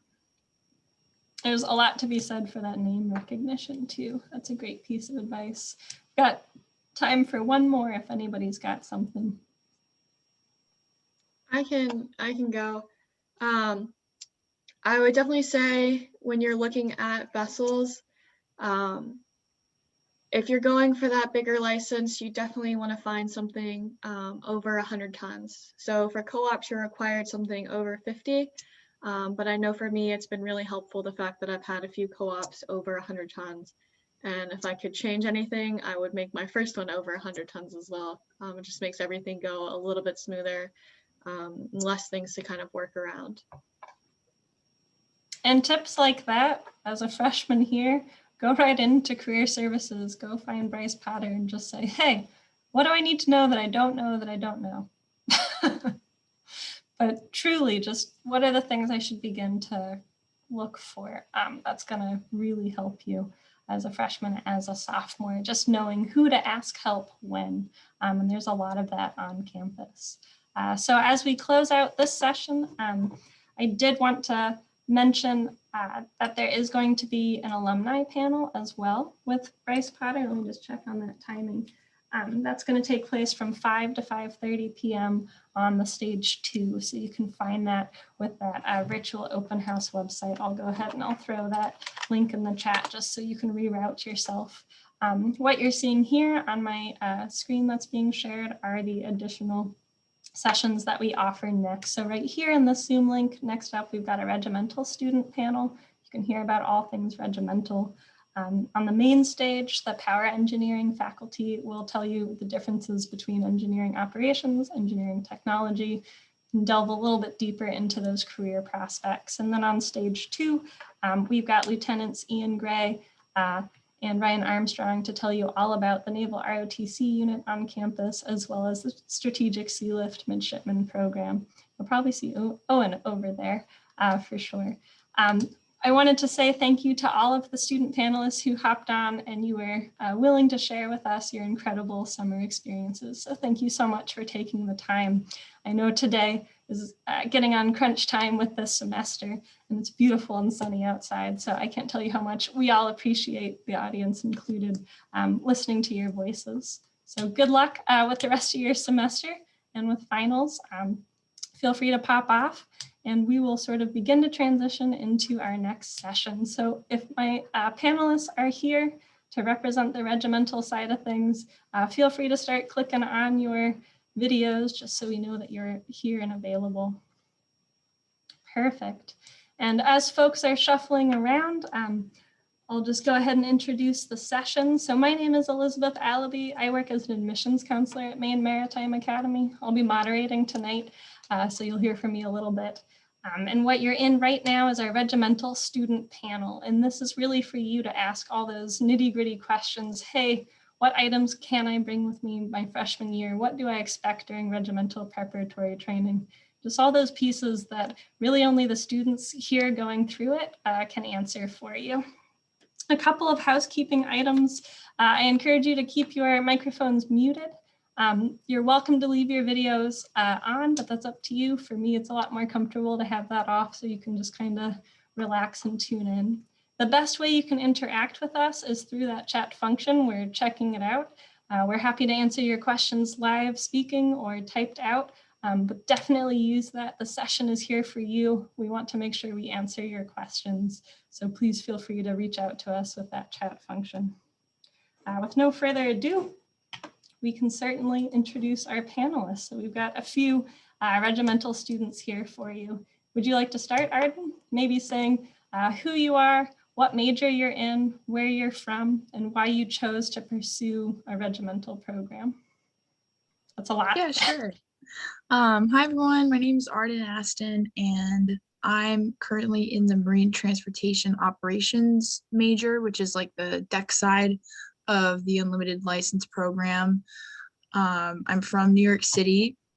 I chose to be in a regimental program because I wanted to shoot for the stars. I wanted to get the highest possible license that I could coming out of the industry. I didn't want to put myself in a position where I had to work my way up the ladder to an unlimited license. I want to just graduate with it and be ready to rumble. Thank you very much. How about you, Grady? I'm Grady Reardon. I'm a third class midshipman. I'm a MET major, marine engineering and technology.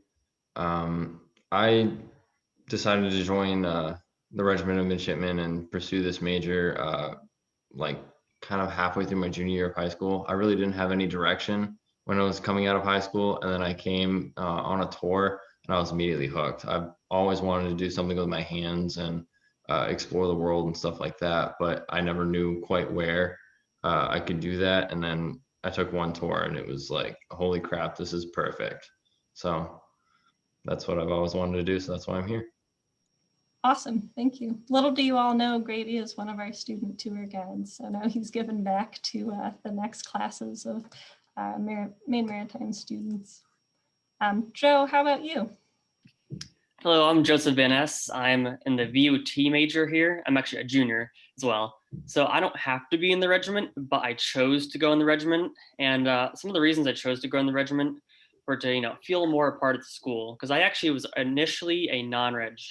And I didn't really feel 1000% a part of the school until I joined the regiment. And I also gained a lot of leadership and really push yourself out of your comfort zone going voluntary reg. So if you're looking at those non-reg majors, I also highly recommend going in the reg. And so I really enjoyed that. Oh, and I'm from Mechanicsville, Virginia. So Thank you very much. So Joe will represent being in the regiment purely voluntarily. About 65% of our student body are required based on their major from the Coast Guard because they're getting those huge unlimited tonnage licenses to be in the regiment. So some students definitely opt in. How about you, Jackson, if you want to introduce yourself? Hello, I'm Jackson Fackler. I'm a fourth class in the regiment. I'm from upstate New York, and I joined the regiment because I have plenty of family in the maritime industry and in the power industry, and they all told me that regiment versus non-regiment, it makes a difference. There are definitely some benefits that you get out of the regiment that you wouldn't find if you chose otherwise. Thank you. Jacob?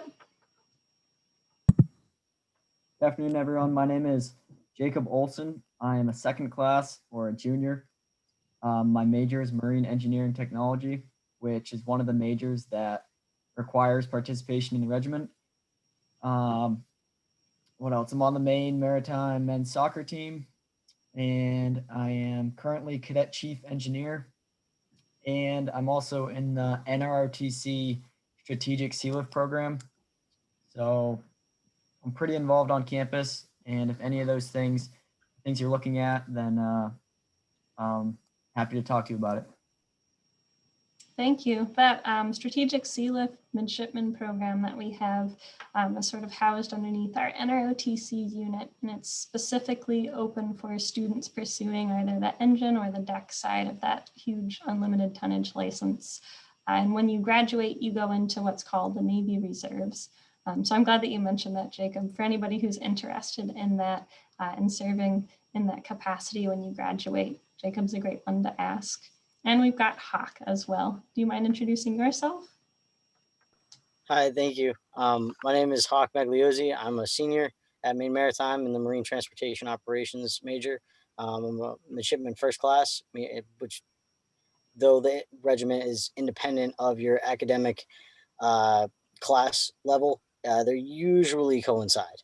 Probably 90% of the students it coincides for, unless you're out of sequence for whatever reason. And there are plenty of reasons folks might end up out of sequence. It's kind of a case by case basis. That being said, I am very thankful to be in the regiment. It is by far my favorite thing about Maine Maritime. I've had the privilege of serving in a variety of leadership roles, such as training staff for the incoming freshmen, platoon leader, and most recently Alpha Company Commander. I absolutely love it. I can guarantee you that I'm still going to be talking to kids that I met here as mugs 20, 30 years down the line. I mean, when you're forced to live with people, you become friends fast. But it's a wonderful, wonderful program. You learn a lot about leadership, a lot about safety, which is extremely important in this industry. The regiment really stresses that. Even, when you show up as a mug, you will get yelled at by strikers, but that's just part of the program. But the strikers are there to keep you safe and help you along the way. So if you do have any issues, be sure to bring that to your strikers' attention. I feel like that's not stressed enough in past years. And yes, they're scary, but they are there for you. They don't mean any harm. So please keep that in mind. And oh, go ahead. No, go ahead. No worries. The delay sometimes with Zoom does not help. Yeah, absolutely. Perfectly fine. The strikers that Hawk was mentioning are student leaders who are leading the freshmen. And I know Joe has been a striker for the last year. Do you want to talk a little bit about what it's like to be a striker and what I think is pretty special? The students who are volunteering in the regiment can also hold these higher leadership positions as well. But if you want to kind of kick us off, what's it like to be a striker? And then I'd love to delve into RPT, that regimental preparatory training. I think some of you might have mentioned that a little bit, but I'll have Joe go ahead and start. What it was like to be a striker for me, it was always pushing myself out of my comfort zone because I'm usually a really just kind of quiet person, just get the job done, follow the rules. But this time I was having to be loud, taking initiative and leading. And that was stuff I never experienced before. And it was really, really helpful because it really pushed me in my comfort zone and also let me gain a ton more confidence. My favorite thing is actually about being a striker. We're helping all the mugs, especially maybe mugs that may have been homesick or something like that. Because I could relate to that a lot too. And just helping a lot of the mugs was really fulfilling for me. So yeah, I guess you really just gain a lot of leadership experience, and you also push yourself out of your comfort zone as a striker, which is probably the best part about being a striker, as well as helping people, which I love doing. I like how well that pairs with what Hawk said. So those strikers are there for you. They're there to help you. They're also there to lead you and mold you and all those good aspects. I thought, Arden, since you're you and then Jackson, I know because you're freshmen, you're closest to that mug experience. So what is a mug? What does that mean? And what happens when you're not a mug anymore? I'll start with you, Arden. A mug stands for midshipman under guidance, and it's basically a process that you go through before you are a full-blown midshipman in the regiment. And you go through RPT, and it depends. It could last. The length of RPT depends on the regimental commander or the regimental operations officer. I think this time around it's going to be a 5-day period of RPT, so it'll be very short and concise and to the point. But you just go through the process. You just surrender to, the whole process. Everything happens for a reason. There's a lot of rules that you have to follow. It can feel really difficult and overwhelming at first, but then once you go through that RAC weekend, which is that moment where you are initiated into the regiment as a midshipman, it all makes sense. And I don't think I would have been able to be a full-blown member of the regiment if I didn't go through all that training. It was really helpful. Perfect. Thank you. What about for you, Jackson? What was the experience like? Yeah, so RPT, that was basically just the time where you learn how to just shut your brain off and follow an order and just do what you're told and do it right. And you'll do a bunch of different things and you're like, wow, that really doesn't make any sense. Why am I doing that? And it's perfectly fine to ask a striker, why am I doing this? And it all makes sense. Like everything can be related to safety on a ship, or the reason we do this is because of this, and everything's for a reason, as Arden said. Remember the corners? Yes, yes. So you It's all gotta about the square your corners. corners, and that basically means walking along the walls, and it's quite silly when you do it at first, and then you realize that that is the search and rescue procedure on a ship if you're looking for a victim in a fire situation. But and then Mug Month, that's just your first time really getting into the college experience, so you're still in a very structured manner, and it helps to keep you on track, and your strikers are always there if you have questions with homework or whatever it is. So it really strengthens that brotherhood and sisterhood immediately as your college experience. Thank you. Grady or Jacob, did you want to add? If not, I've got another question ready. We got plenty of questions pre-submitted by our audience members when they went to register. So that's where my question bank comes from. I was a striker for 2 years, but the previous people, I think, covered that pretty well on what RPT is. So I'm good to move on. Perfect.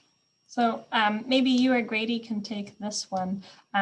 What's a day in the life like of a regimental student? Do you have training every day? What does that training look like? What are your obligations?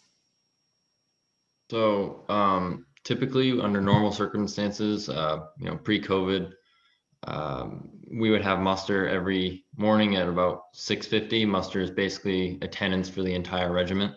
We all gather in the field house and we count off who's there, who's not. If people are missing, usually they're either sick or are skipping, which can result in disciplinary action. But after that, you just go about your day from 8 to about 4:30 as just a normal college student. You're attending your classes, labs, and all that. And then at the end of the day, during Mug Month, a lot of all the mugs will have muster in the evening versus having it only in the morning like the rest of the regiment does. However, on Mondays, there is what's called commandant's time, which is usually like a scheduled meeting or presentation or some form of training that the commandant staff issues us. It's usually leadership training or opportunities for building a network like career with career services or something like that. Awesome, thank you. Do you have to add there, Jacob? If not, anybody else, feel free to throw your voice in. I think Grady did pretty good.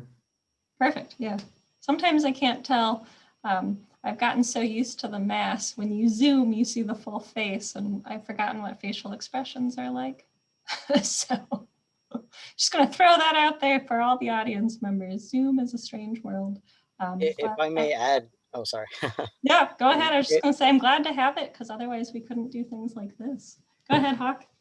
Thank you. If I may add one thing about RPT and Mug Month is it is a very stressful, both mentally and physically. It's very stressful, and it will likely make you question whether or not you want to be part of it. However, don't drop the reg during RPT or Mug Month. I tell that to everybody because your life is going to be so much easier as soon as Mug Month is over. And at the end of it, I mean, we've had people leave the regiment and end up coming back because they've regretted it. They haven't finished RPT or Mug Month and they have to restart the next year. And you don't get to restart where you just finished. You have to start all the way back from square one. So get through Mug Month and then make your decision if you're considering switching. Because especially if you're in an unlimited tonnage or an unlimited horsepower major, then you have to change your major to get out of the reg. And that's a big decision to make because you don't want to put up with, 45 days of stress. And it does get easier as you go is all I'm saying. So please don't drop during RPT or Mug Month. That's solid advice. That's a really good piece of advice because I know that I had people in my company who dropped during Mug Month and they still felt that same regret. But I mean, as a freshman, you really, just like Fackler said, you just have to shut your brain off and just go through the motion. And it's really stressful, but it's a really good experience and you'll grow from it and you'll be stronger afterwards. That's the whole point, is really just to persevere, because when you're out at sea on a ship and you could be in a precarious situation under a lot of stress. So the whole point is to get you used to being in high stress situations and to be able to function in those high stress situations. Thank you. That's a really good point. And keep in mind, I think this has been said, everything the regiment has you do prepares you to be safe and successful in the industry. One thing I wanted to point out, the regiment is not preparing you for a military service. Although our students are in uniform, they are receiving those Coast Guard licenses. They become what are called commercial mariners when they graduate.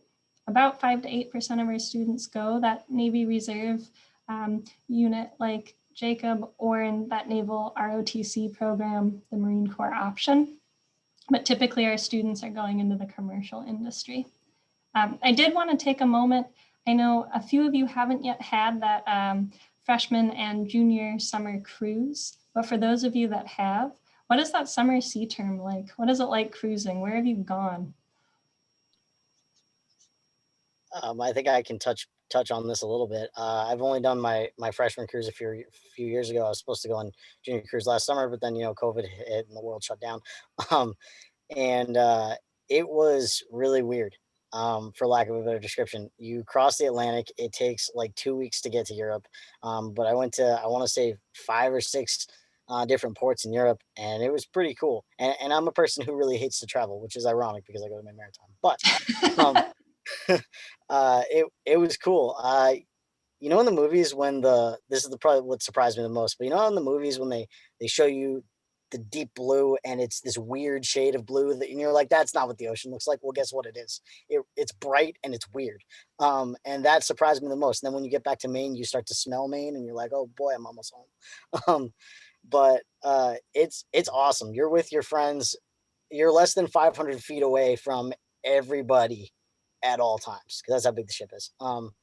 And it's a little bit, so the freshman males have to live in the freshman berthing, which is like 37 people to a room.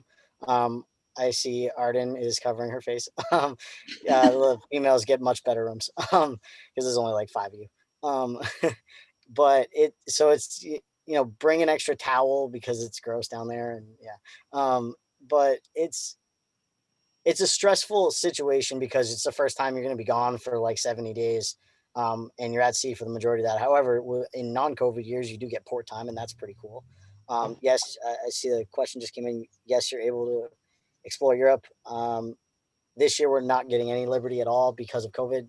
We can't risk it. If it gets onto the ship, we're screwed.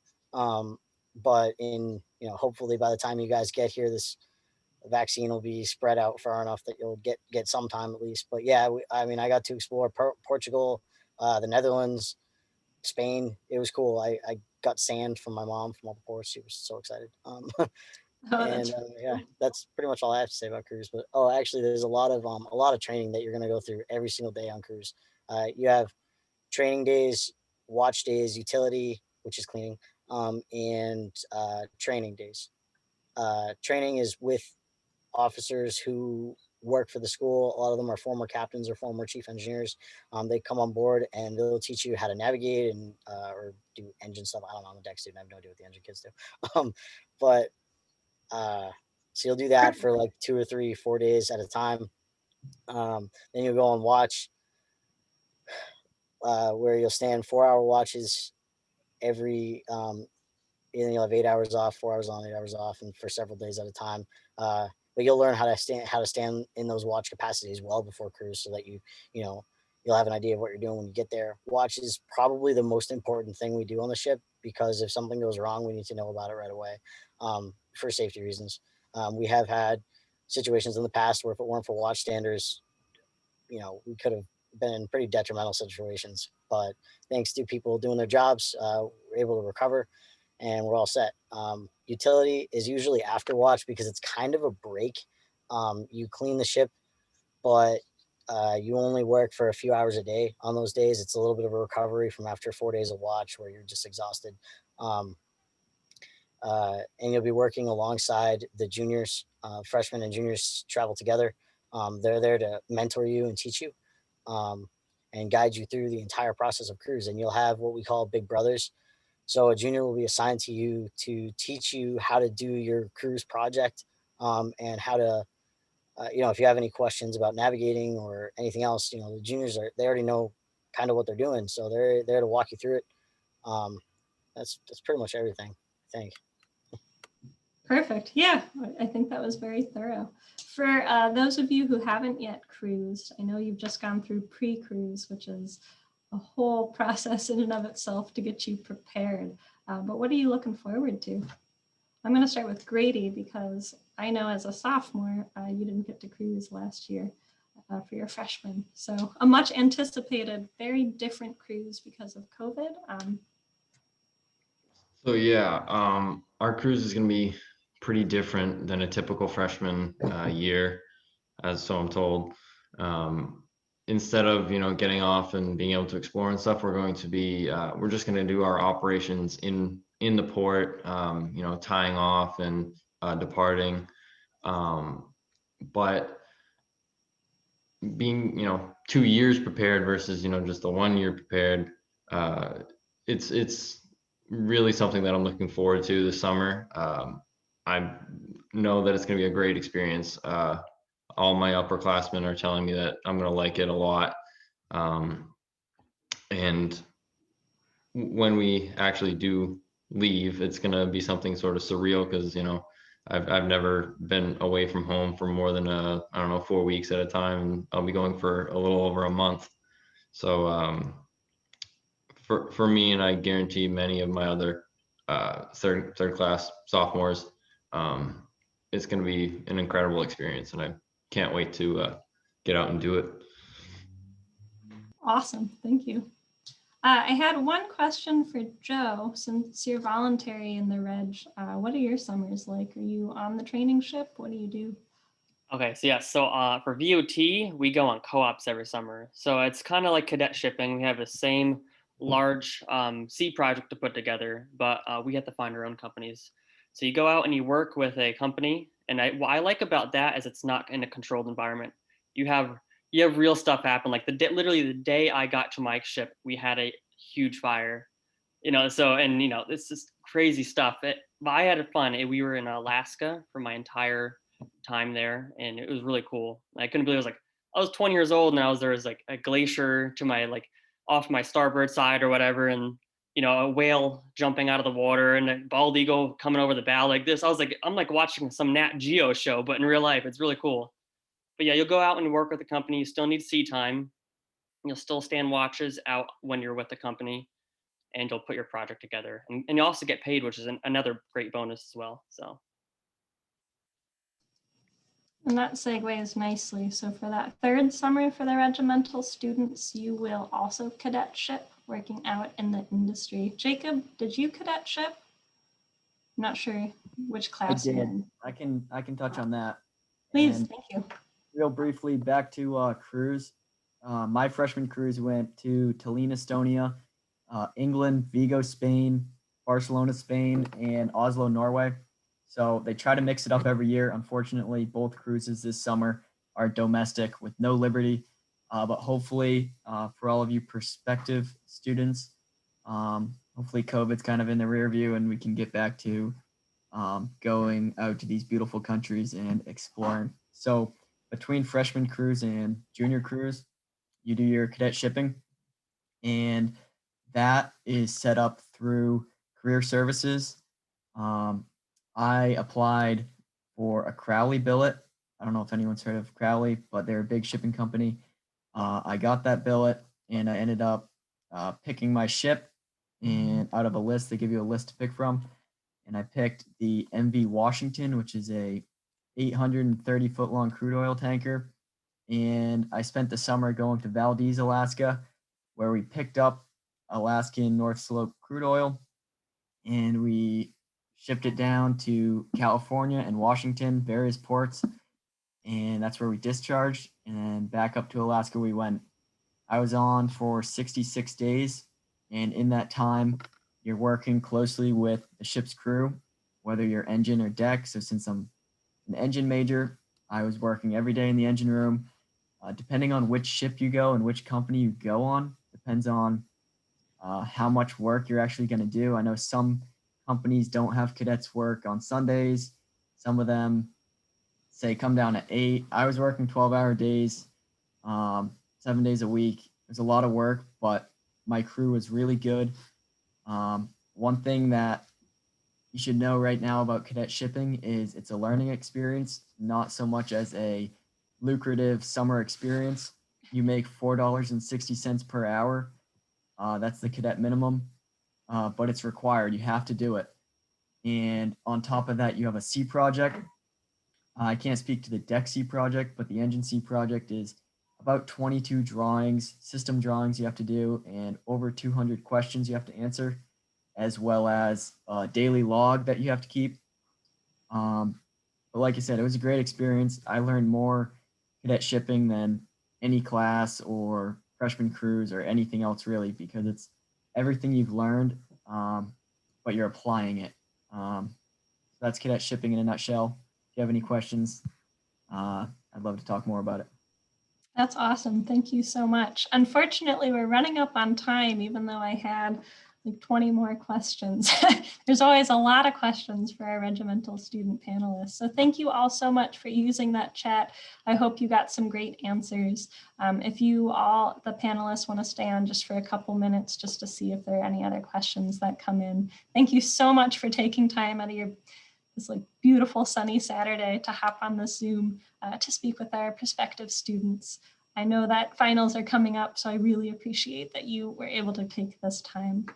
Our next panel that we have, and if any of you in the regiment are interested in staying on this one, you are welcome to, but you are not obligated to, of course. I'm going to share my screen here so you can see this. But we're going to talk about all the different opportunities at the waterfront, some of the different clubs, schooner crew, as well as yacht club, and talk about some of the different opportunities to be a student worker and the facilities that you can use outside of the lab time. So please stay on the Zoom if you're interested to hear more about what there is going on down at the waterfront. On that main stage, we've got the International Business and Logistics academic session. You'll hear from the department head, Kirk Langford. Hop on over there if you're interested in the IBL major. And on stage 2, we're doing sort of the reverse of what we did earlier here on this Zoom.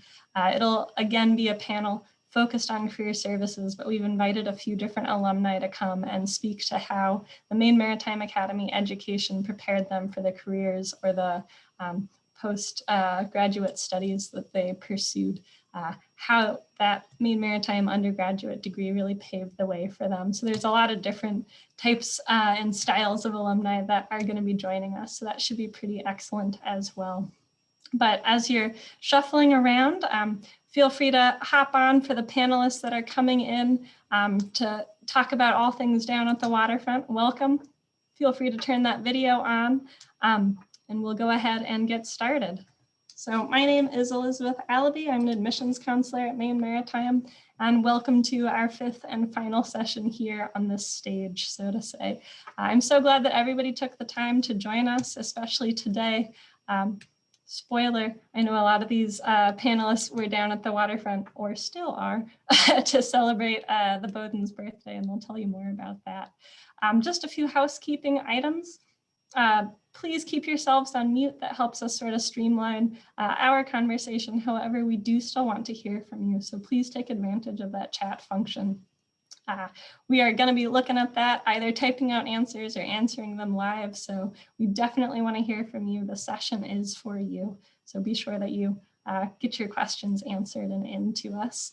It's up to you if you want to have your videos on. If I were you, I'd be a lot more comfortable with my video off, but it's entirely up to you. We just ask that you stay muted.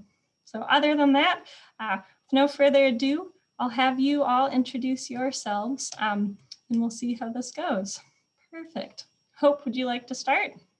Maybe say who you are, what major you're in, what your path was to Maine Maritime Academy, because I know you all have really different backgrounds, so it's okay if it's like a minute-long intro. The session is for you guys, so go ahead. And what waterfront sort of opportunities you represent. Sure.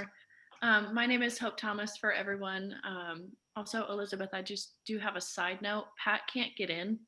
He said he needs a passcode, so I didn't want to interrupt. But again, I'm Hope Thomas, and I am the I am a junior in the Vessel Operations and Technology program, which is the 1,600-ton third mate's license here at school. I've gone on one co-op and I'll be going out on another co-op this summer. I represent the yacht club, so I'm the Commodore of the yacht club, and we are basically we organize events with the power boats of the school and also the schooner of the school, the schooner Bowden. So we work really heavily with the power crew and the schooner crew. We have a lot of events that will be overnight, and we also go just on day trips around.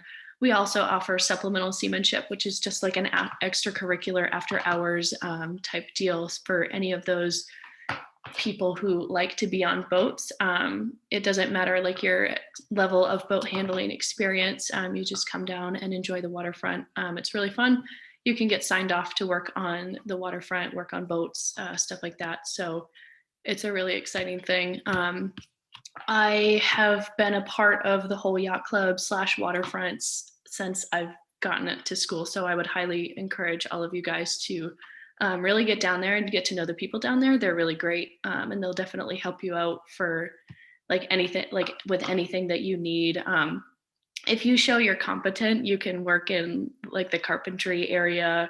You can work in the welding shop. Like they will let you have run of the whole waterfront if you show that you are invested in like a responsible student. So it's really fun. I would highly recommend it. I will answer any questions that you guys have about that, but that's my spiel. Awesome. Thank you so much. And Hope really touched on a lot of what we'll get deeper into, not just the different clubs that you're able to join, but the advantages and the benefits that are available to you down at the waterfront. Looks like Molly, you might be ready. We'll see how kind of windy it is, but you're gonna have to tell us where you are too.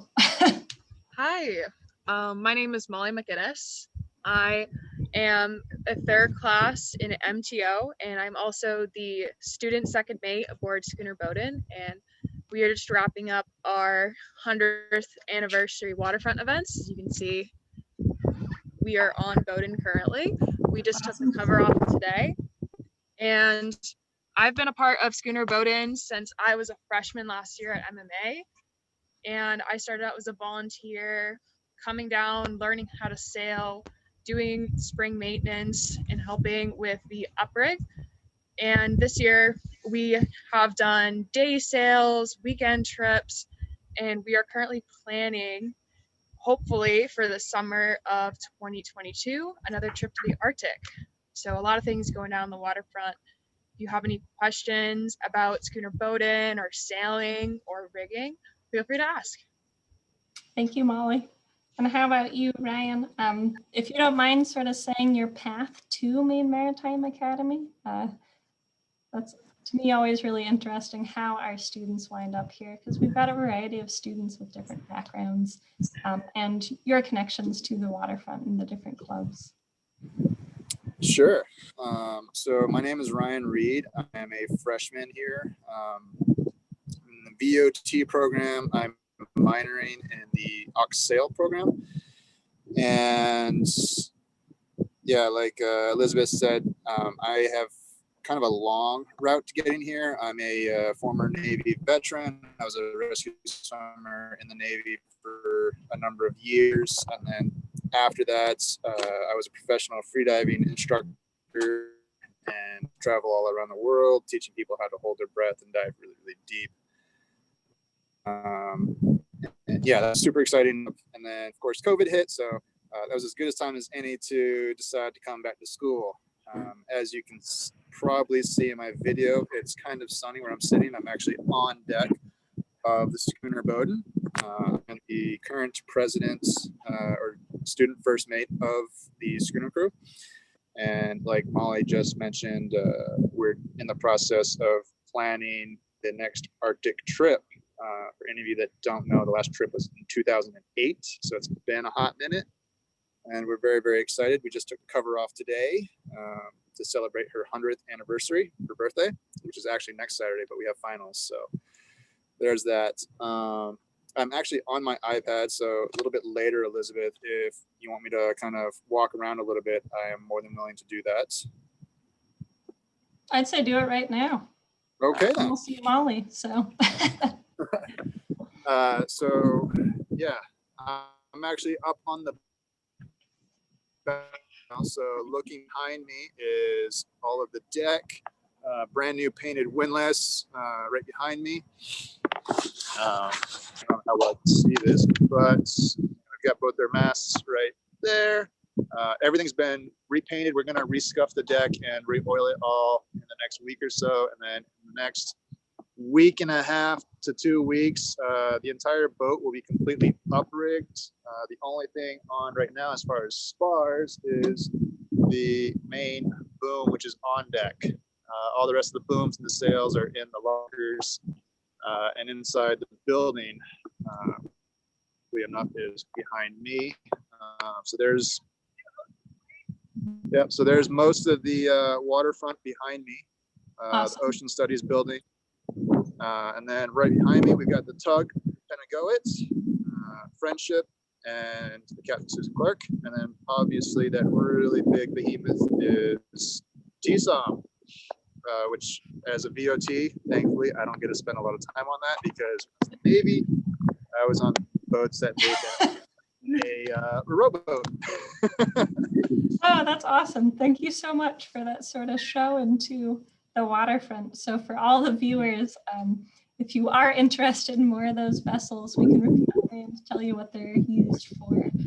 And we'll definitely tell you about I don't even know how many vessels we have down there. I know it's 60-ish, plus or minus, depending on the year. We'll delve into all those.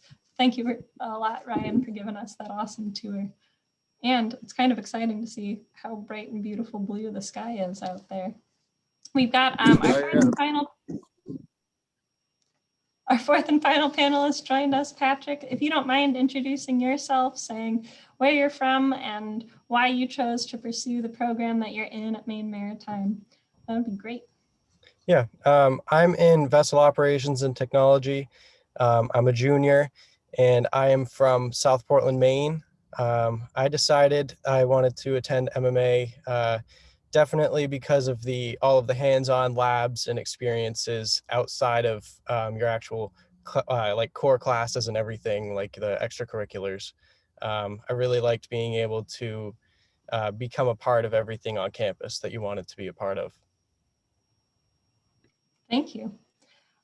So first and foremost, Hope, if you'll tell us a little bit more about the Yacht Club and how students can get involved with the Yacht Club, that would be great. And then Molly, I'll probably send it up to you or to Ryan to kind of mirror that with the schooner crew. So if I'm a brand new freshman, how do I get in on it? Oh, I didn't realize I was unmuted. Good question. So basically what I did, my path to getting into the Yacht Club was just to get down on the waterfront. I was told by several teachers of mine that there was a thing called supplemental seamanship. And like I was talking about earlier, that's just the extracurricular boat handling from 4 to 6 Mondays through Thursdays in the fall semester. And we're actually looking to expand for more hours in the spring. And the spring, we've been pretty successful at that. I know Pat is my vice commodore in the Yacht Club, and he's been out on the launches a lot. And we help the sailing team out. I know that I'm rabbit trailing, but things come to my mind and I just say it. But yeah, so if you're interested, I would just encourage you guys to go down to the waterfront from 4 to 6 on Mondays through Thursdays and just say, hey, I'm here for supplemental seamanship. From there, we plan on advertising a lot for outings and adventures and stuff like that. So if you sign up for that, as far as membership goes, it's kind of like a first come, first serve to fill up the slots. We have in the past had like a massive list of almost like 3/4 of the student population at MMA that they got the emails talking about events first, but we lost that list. So with the transition of power, so we're kind of going on bare bones here, but yeah, just get involved. If you see a poster, just come on down to the waterfront, or you can email me next fall as well. If you are wanting to be a member, hope.thomas@mma.edu. So The other plug I'll make, you run a pretty excellent Instagram account. There's so many ways to get in touch with Hope. Yes, anybody on campus, they all know her. She's pretty well situated in the campus community. We want our students using our incredible waterfront. That is one of the reasons why you're here, so take every advantage. Molly, do you want to tell us a little bit more about Schooner Crew? For sure. So as you can see, we're on Schooner Bowden right now, and kind of touch base on how I found Schooner Bowden when I first came to Maine Maritime as a mug or a midshipman under guidance. So when you're first introduced, I guess in the regimental side, you learn how to row on the monomoys, and I always saw this big schooner when I first started my freshman classes. So a great way to get involved in Schooner Bowden is like what Hope said, just come on down to the waterfront. You can't miss us. You're right there. And if we're out underway, we're going to be out during day sales Tuesday through Thursday right now, 4 to 6. And we have some big weekend trips planned with the Waterfront program. So we're looking forward to things like Hurricane Island, potentially going up to Bangor, Rockland. So a lot to look forward to. And we actually have a Bowden room, a designated room right at the waterfront underneath Payson, or just a knock on Captain Will, our chief mate Sarah's office is definitely a good idea. We also have some social media. Arctic Schooner Bowden, we post updates there. Definitely feel free to send a message or email Captain Will McLean saying like, hey, I'm interested. I want to be on this email list and I really want to get involved. I think Ryan can touch base a little bit more about Schooner Crew as well. I love that you included info about your Instagram.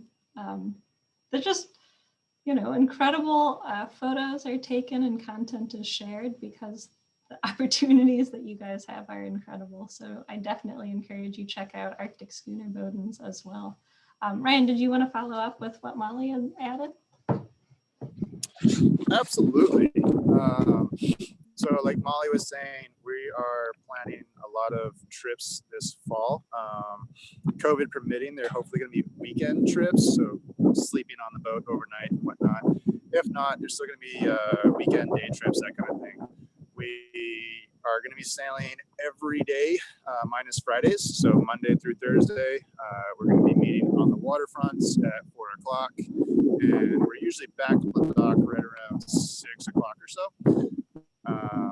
But as far as if you want to come down and check it out and sail it, you're welcome to just come down, jump on the boat anytime you want, walk around, check things out. We're really, we're pretty close-knit group, but we always like having people come down, ask questions, do things. That big white thing that you see right about there, we call that the ice box. And yes, you can climb up there and check it out as long as you check in with Captain Will and whatnot, running through the process of climbing up the rigging. But yeah, it's a possibility to go up there and hang out. Sometimes we'll even take people up there while we're under full sail. It's pretty exciting, pretty nerve-wracking sometimes, but yeah, lots of fun opportunities. Like Molly was saying, down in the boat room, it's kind of like a nice little fun hangout place where we do little projects. Molly has been working on a bunch of ocean plate mats. There's these big long mats. I might actually point them out. Or Molly, you can walk over there and point them out too, and you can't do your thing. But there's big mats that we did for the anchors so they don't bar up our deck. Or there's little paint projects or whatever the case may be. It's kind of like our hangout little project to do thing. Yeah, so it's a lot of fun. And then a lot of us actually get paid. So not only is it a club, but Yeah, Ryan, I'm going to ask you, I can hardly hear you and I want to hear what you have to say. Is there any way you can get out of the wind a little? Especially, he was about to launch into all of the different ways you can get paid to be a student worker at the waterfront. And I didn't want the wind to take that away from you. Wind is great for sailing. Yeah. How's that? Perfect. Thank you. Can you hear me better? Okay. Yeah, so you can actually become a student worker down here on the waterfront. holy cow, it's open. So, and you can do a work study. And We might be losing you. I think your service is going, which is funny because I got bet quick you're water closer to got the the quick building. back there. And this one is being completely redecked right now. But come down and the waterfront staff will give you projects to work on for the day. Right here is our room. And then, so like I was saying, this is kind of our workshop / hangout place. And Captain Will or Sarah gives us projects to do every day. And as long as we're not just doing normal schooner cruise stuff and we're actually working, we get paid. Kind of helps offset a little bit. See if I can find some lights for the rest of the shops. There's one. But anyways, over here, we have our carpentry shop. This place is a lot of fun. If you're a BOT, you will spend a good amount of time in here. We build all these half models.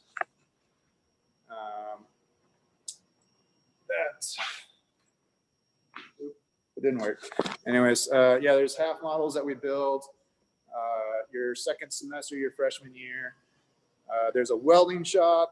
And then on the far side of the building, there is a machine tool shop. So you learn how to use metal lathes, milling machines, all that kind of fun stuff. And each department has work opportunities to be in here. I mean, your first semester, chances are you're going to jump on one of these forklifts and learn how to drive them. We've also got a 60-ton travel lift for boats. Second semester VOT, you get to come down here, rip apart diesel engines. You can tear it all the way down and rebuild those. So yeah, down here, especially once you come down and kind of show face, you have free run of the entire waterfront. And it's a lot of fun. It really is. Thank you so much for that tour. I love that. You learn a lot of exceptionally handy skills both in your classes, and I like that you highlighted all the different ways you can use those to be a student worker. Patrick, did you have anything you wanted to add about being a student worker at the waterfront? Yeah, so through supplemental seamanship, like Hope had referenced earlier, we got our training to be able to run the launches and other boats in the waterfront fleet.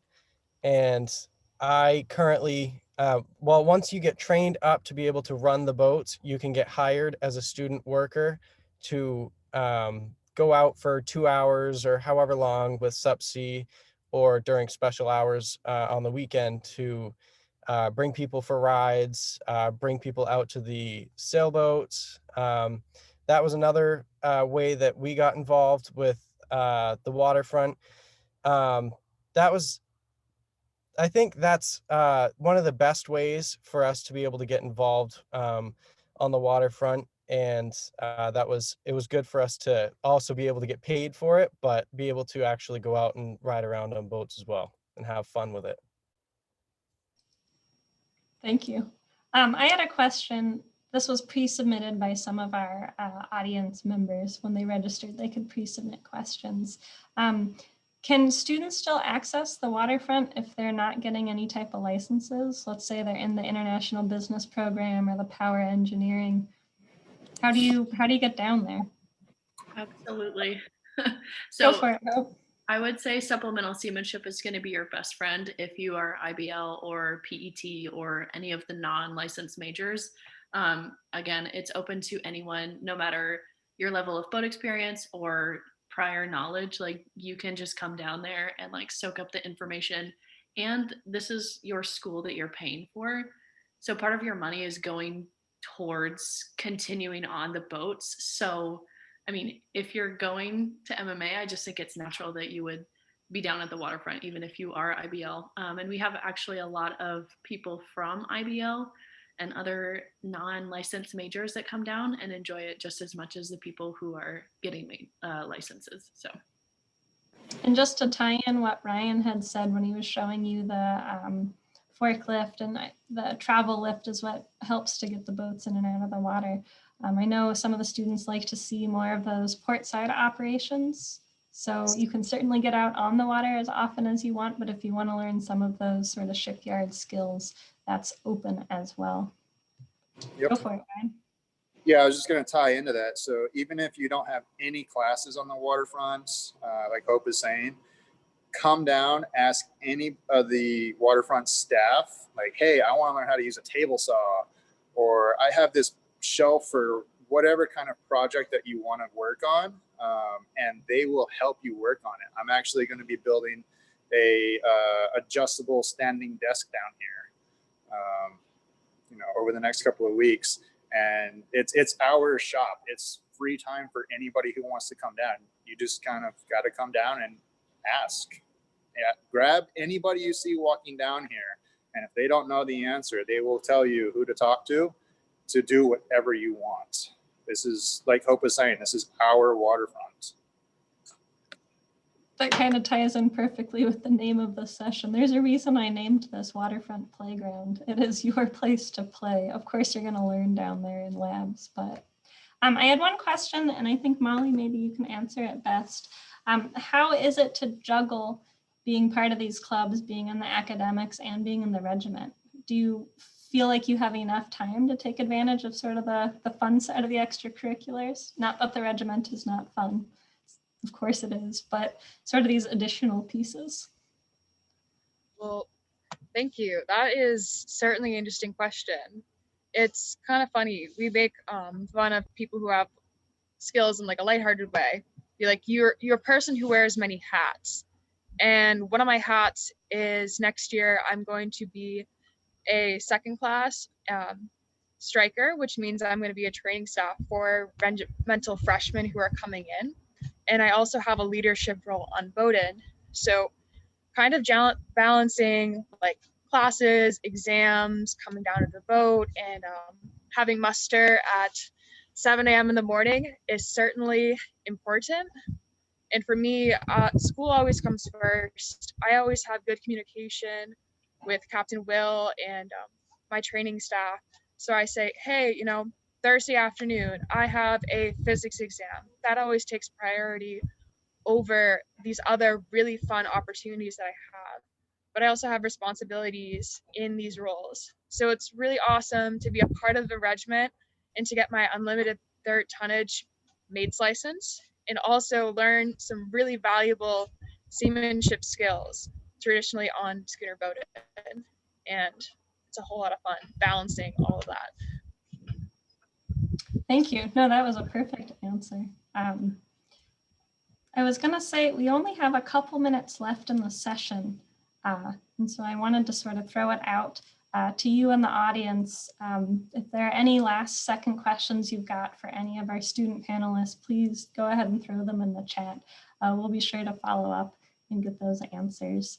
But in the last kind of minute, I just had sort of one last question, and I really liked this one that came in from our pre-submitted questions. What is it like to sleep on a boat? What's it like to live on a boat? And I know you have all had different experiences on different types of vessels, but. I think Hope can attest to this, but sleeping on boats is one of the most best experiences you can have at MMA. Going on those weekend trips, we set up anchor in Holbrook last year before the COVID precautions, and I learned how to do an anchor watch. And we had a certain circle radius. We'd have to check our lines, check the light, check everything. And it's so peaceful because you get to see the beautiful Maine landscape and you're under the stars. And it's one of the best experiences you can have. What about you, Hope? I love the rocking of the boat.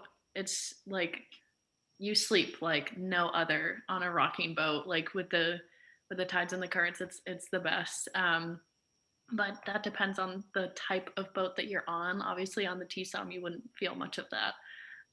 But for the smaller boats, it's definitely like a one with nature kind of experience, if that's not a weird thing to say. But No, I think that's a great thing to say. How about you, Patrick? Have you had experiences sleeping on boats? Yep. I definitely like the rocking to sleep. I have experience sleeping on tugboats in harbors, and I think to me, it's probably exclusive to me. My favorite thing is hearing like the different boats going by and trying to like guess what they are. I know that sounds sort of weird, but when you're down in the bunks, you're under the like the water line, so you really do hear everything going on outside.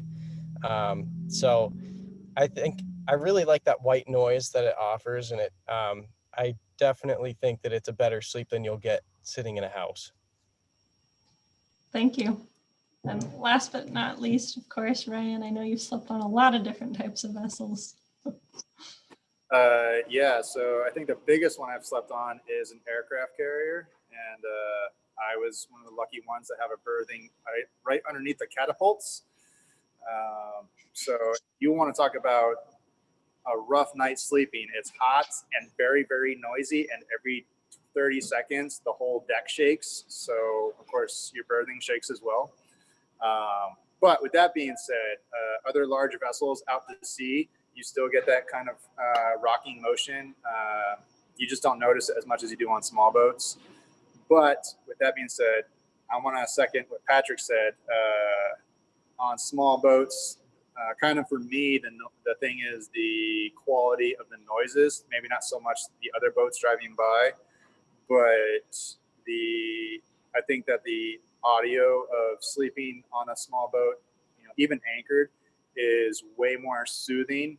That little bit of water and the rocking and everything, to me, is even more soothing than even camping out in the woods or way out in the sticks kind of thing. So it's definitely,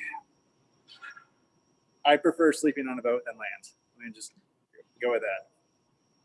That's great. Thank you all so much. We're right at the end of our time for this session. So I really wanted to extend a thank you to our audience members and to our panelists for taking time out of this beautiful sunny Saturday afternoon to hop on the Zoom with us.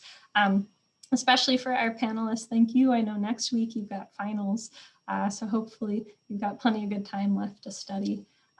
This ends stage 3 as well as stage 2 sessions. However, we still have the main stage open with 2 more sessions. So if you're interested and you want to hear a little bit more about our cost of attendance, the scholarships, and the financial aid packages that we offer, I recommend heading on over to that main stage. And if you want to pursue at all that International Business and Logistics graduate program, there will be a session about that as well after that. But thank you all so much for coming. If you'd like to visit our campus, see the working waterfront, you are more than welcome. We are open for visitors.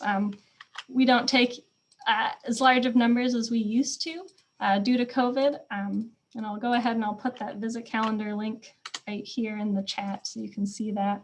But we'd love to show you around. We'd love to show you our working waterfront, totally accessible, even in COVID times. So please go ahead, schedule that visit and get in touch with us in admissions if you've got any questions moving forward.